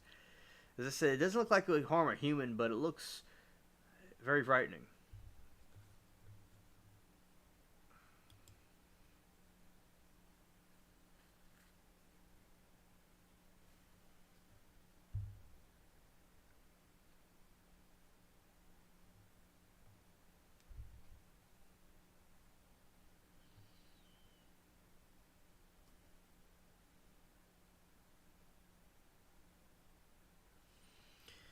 Basking sharks are usually solitary, but during summer months in particular, they aggravate in dense patches. It's not aggravate, but aggregate in dense patches of zooplankton, where they engage in social behavior. They can form sex segregated shallows, usually in small numbers, 3 or 4, but reportedly up to 100 individuals. Small schools in the Bay of Fundy and Hebrides have been seen swimming nose to tail in circles.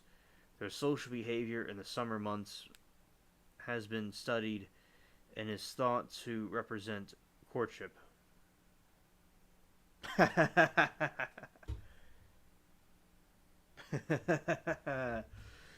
Bumblebot said, "Reminds me of my brother's mother-in-law."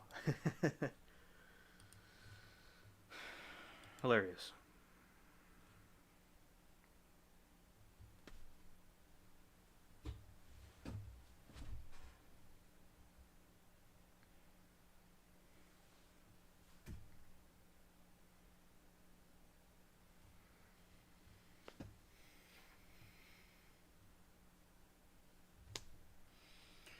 Predators.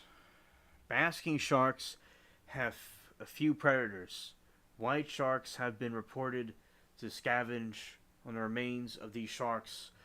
Killer whales have been observed feeding on basking sharks off California, in the U.S., and New Zealand. Lamps, preys are often seen attached to them, although they are unlikely to be able to cut through the shark's thick skin.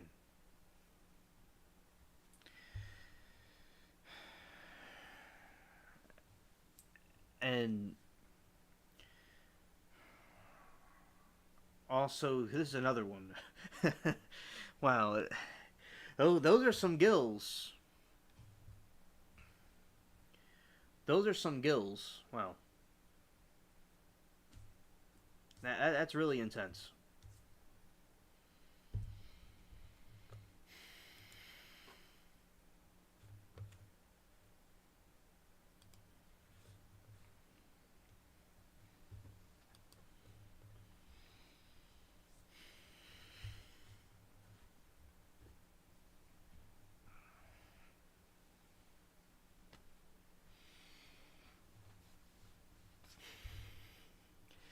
The basking shark is a ram feeder filtering zooplankton, very small fish, and invertebrates from the water with its gill rankers by swimming forwards with its mouth open. A 5-meter long, 16 feet basking sharks have been calculated to filter up to 500 short tons, 450 tons of water per hour, swimming at an observed speed of 0.85 meters per second, 3.1 kilometers, 1.9 miles per hour. Basking sharks are not indiscriminate feeders on zooplankton. Samples taken in presence of feeding individuals recorded zooplankton densities 75% higher than adjacent non-feeding areas. Basking sharks feed per for intelli and zooplankton patches, dominated by small planktonic crustaceans called collinoid copepods. Never heard of that.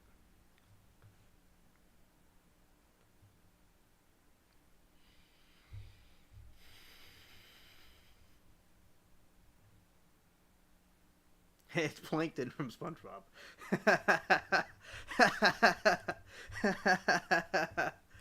Oh, we're gonna take a detour right now. Oh my goodness! Hold on. Hold on a moment.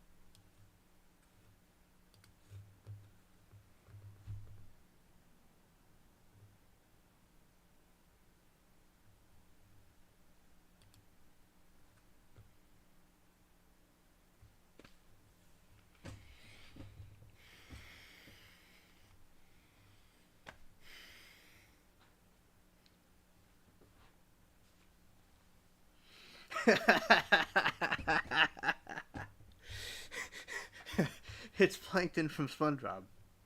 I'm gonna go back to the shark thing, but y'all know about SpongeBob, but maybe not as familiar. Well, no, I'm gonna say y'all know about SpongeBob, but I really like watching it, and I grew up with it. But we're gonna look at the plankton thing.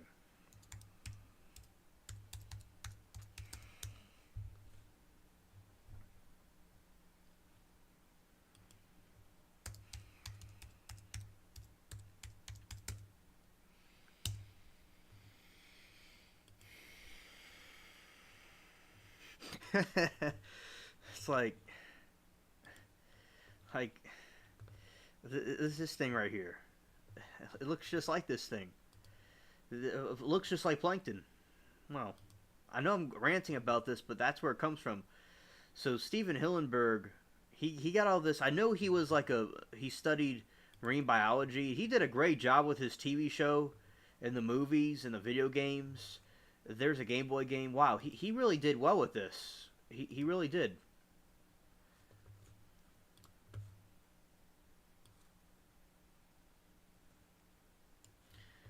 All right.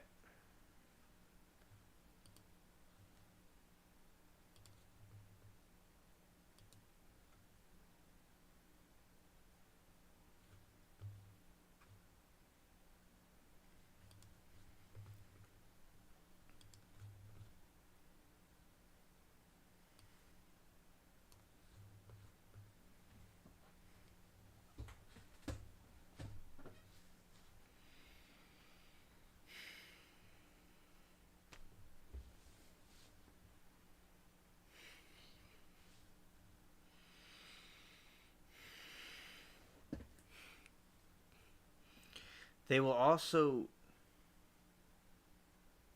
yes, a striking resemblance, absolutely.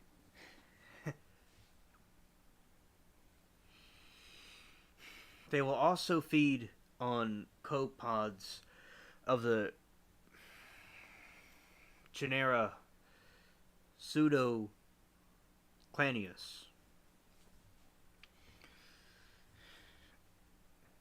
Anothiona. Basking sharks sometimes congregate in groups of up to 1,400 spotted along the northeastern U.S. Samples taken near feeding sharks contained 2.5 times as many Calanius Helgon, not Helgon, but Helgolandicus individuals per cubic meter, which were also found to be 50% longer. Unlike the megamouth shark and whale shark, the basking shark relies only on water it pushes through its gills by swimming.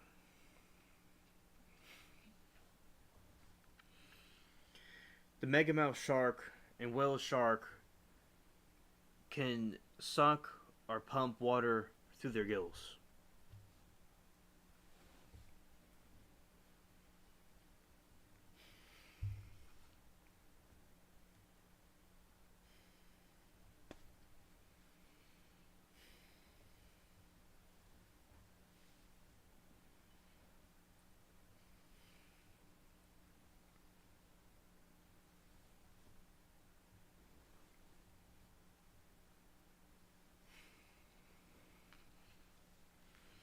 Reproduction. Basking sharks are. This is a real weird. This is a strange word to me.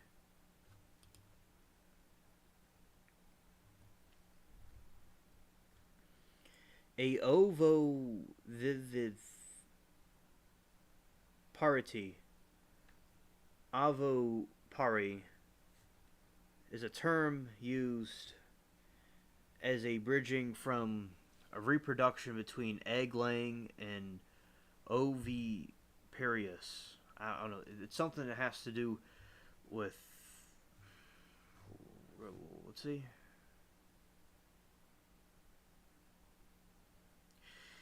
Possesses embryos that develop inside eggs that remain in the mother's body until they're ready. Okay. Oh, okay. It's inside the mother while it develops. The developing embryos first rely on yolk sac with no placental connection. Their seemingly useless teeth may play a role before birth in helping them feed on the mother's unfertilized ova, a behavior known as ophagy. That's funny. In females, only right ovary appears to function, and it's currently unknown why only one of the organs seem to function. Gestation is thought to span over a year, perhaps 2 to 3 years, with a small, though unknown, number of youngborn fully developed at 1.5 to 2 meters, 4 feet to 6 feet. Only one pregnant female is known to have been caught. She was carrying 6 unborn young. Mating, as though, is thought to occur in early summer and birthing in a late summer following the female's movement into the shallow waters.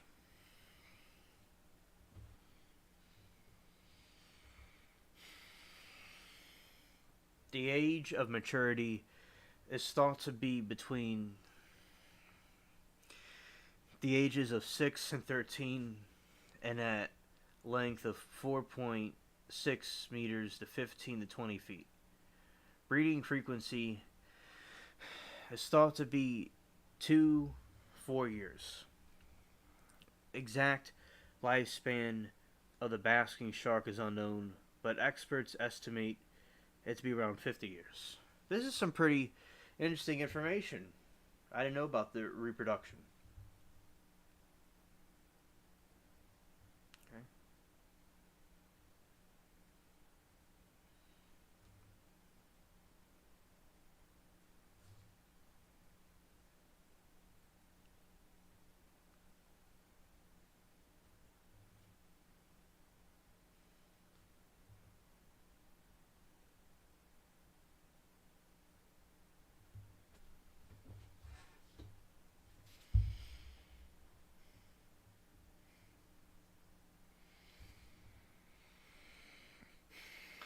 aside from direct catches, bycatches, and trawl nets, have been one of several threats to basking sharks in New Zealand. Basking sharks had been abundant historically, however. After the mass bycatches recorded in 1990s, 2000s, confirmations of the species became very scarce. Mag- Management plans have been declared to promote effective conservation.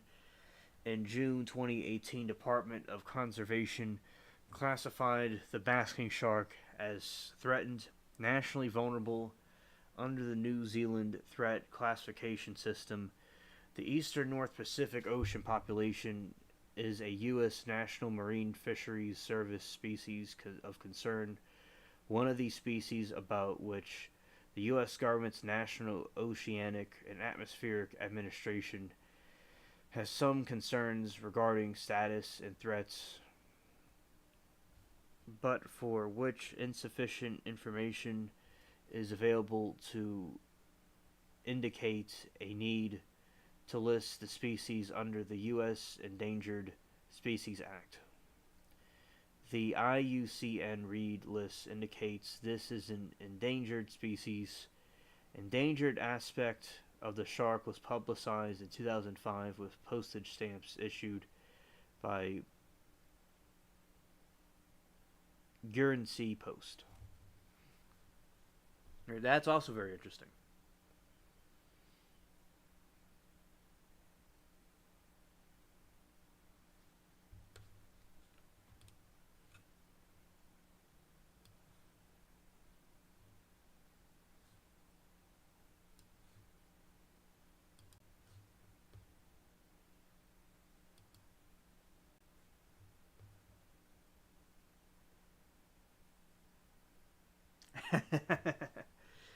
Yeah, I agree. It's shark style.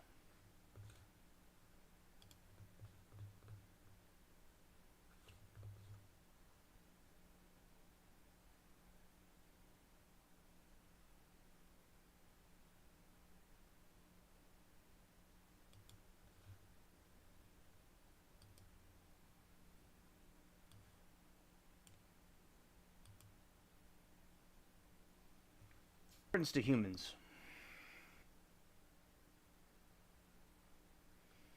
This is a fish that they found. They call it the wonderful fish, and it has legs, as you can see in the picture, but they don't really have legs.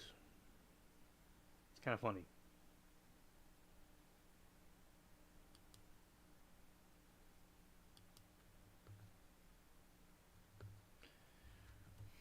It certainly wasn't Gundam style.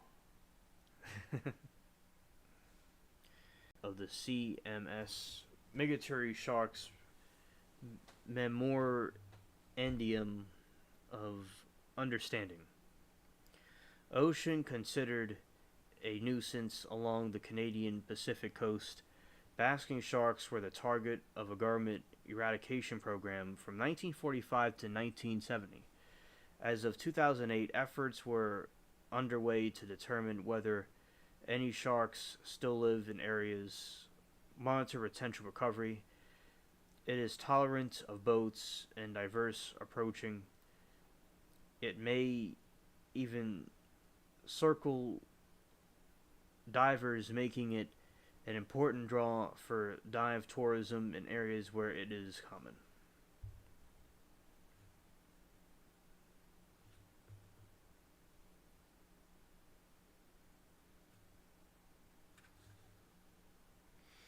On several occasions, the Globster corpse, initially identified as a non-scientist as a sea serpent or Plesiosaurus, have been later identified as likely being decomposing carcasses of basking sharks, as in Straussy beast and Ziu Maru cases.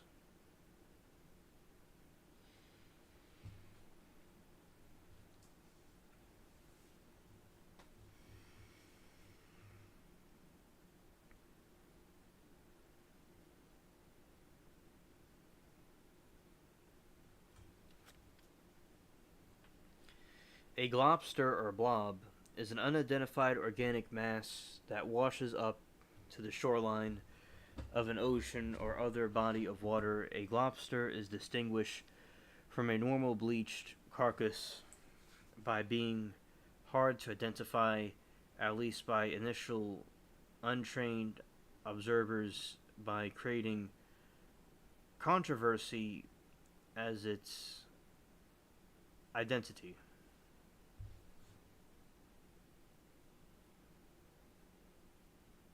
Sea serpent is a type of sea monster described in various mythologies, most notably in Mesopotamian mythology. Placerius is an order of the extinct marine reptiles.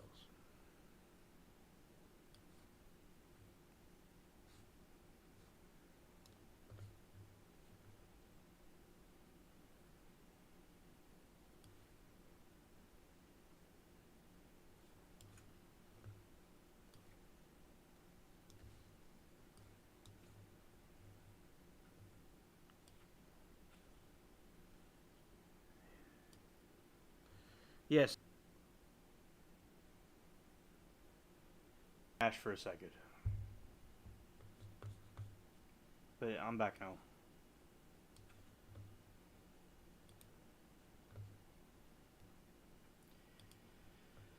Alright. Yeah, Latina, you're welcome. I'm glad you liked the live.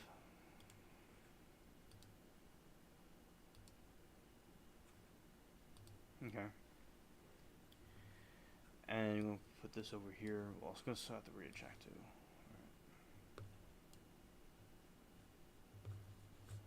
Interesting information about the shark.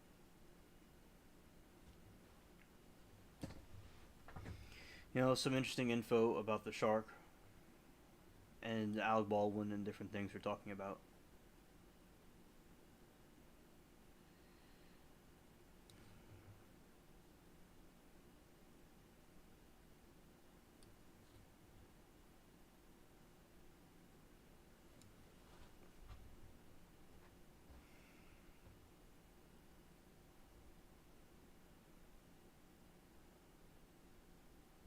Saying. So I'm glad that we had a. Now this is pretty. I talked about what I want to talk about.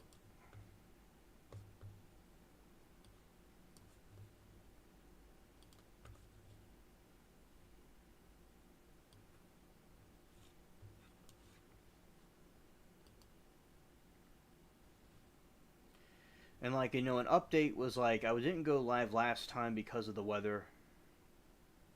I've been doing pretty good this week. And learning new things and watching the trials and stuff like that and doing stuff with the cats. That's what I've been up to this week.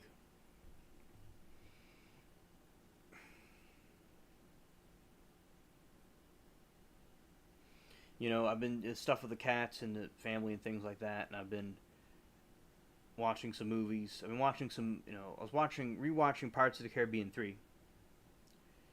So that's some stuff that I was doing this week, and I meant to have. So that's my update about what I've been doing. But the stream was, and I just continued with the topics of the stream, and I didn't do the other the game and stuff. But hopefully, it could also be because of that solar flare that happened, and it blotted out some things, and it could be still having repercussions from that. So the problems could have came from that too, possibly, but also me with the other stream I had before this one, I was on the wrong network. Yeah, but I don't know.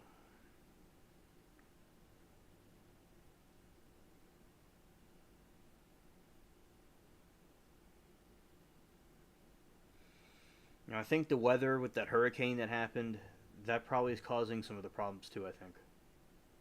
It just, since it's not directly right here, I'm not really noticing it, but it's affecting things. Right, so I talked about the Sharks and Alec Baldwin, and I had Trial Rant, and I gave you all an update about what I've been doing. So I'm going to be ending the stream. And I talked about what I need to talk about for this time.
Okay, so that's 21 Jump Street is a great show. That was great. I remember watching reruns of that. And as I think you know, Latina, when I was in high school, the girlfriend I had at that time, we were in the park where they shot the movie at, and it was pretty cool. So, yeah, that's cool. You watch that, and you'll like that. And what exactly is the weather like? So, the weather was very stormy and rainy, and today it was stormy in the beginning, and then it stopped. And because the hurricane that hit Texas and it's going across the country, and it caused some problems. And I think that and some a solar flare caused the Wi-Fi and caused AT&T and all to go out. And also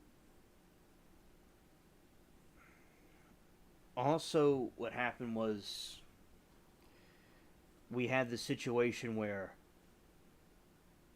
the in the stream, not the stream, but with the weather. So the weather's been very stormy. Tomorrow it's gonna be very stormy because I don't think I'm gonna do the live tomorrow because of the weather.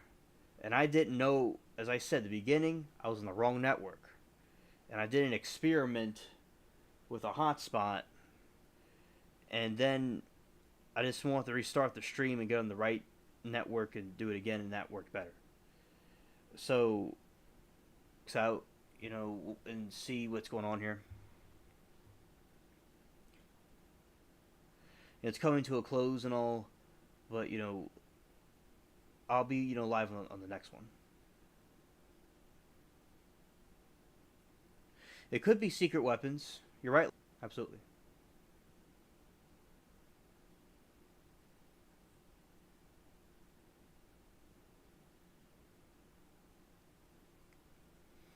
And yeah, Bumblebot, good night to you too.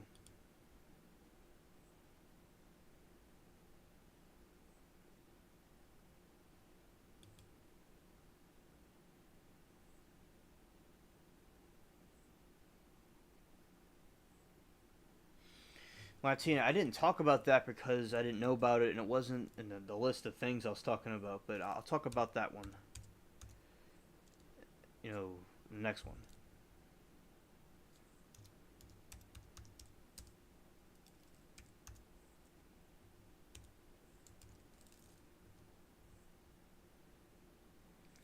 So astronauts are stuck on International Space Station after, wow, that's really messed up.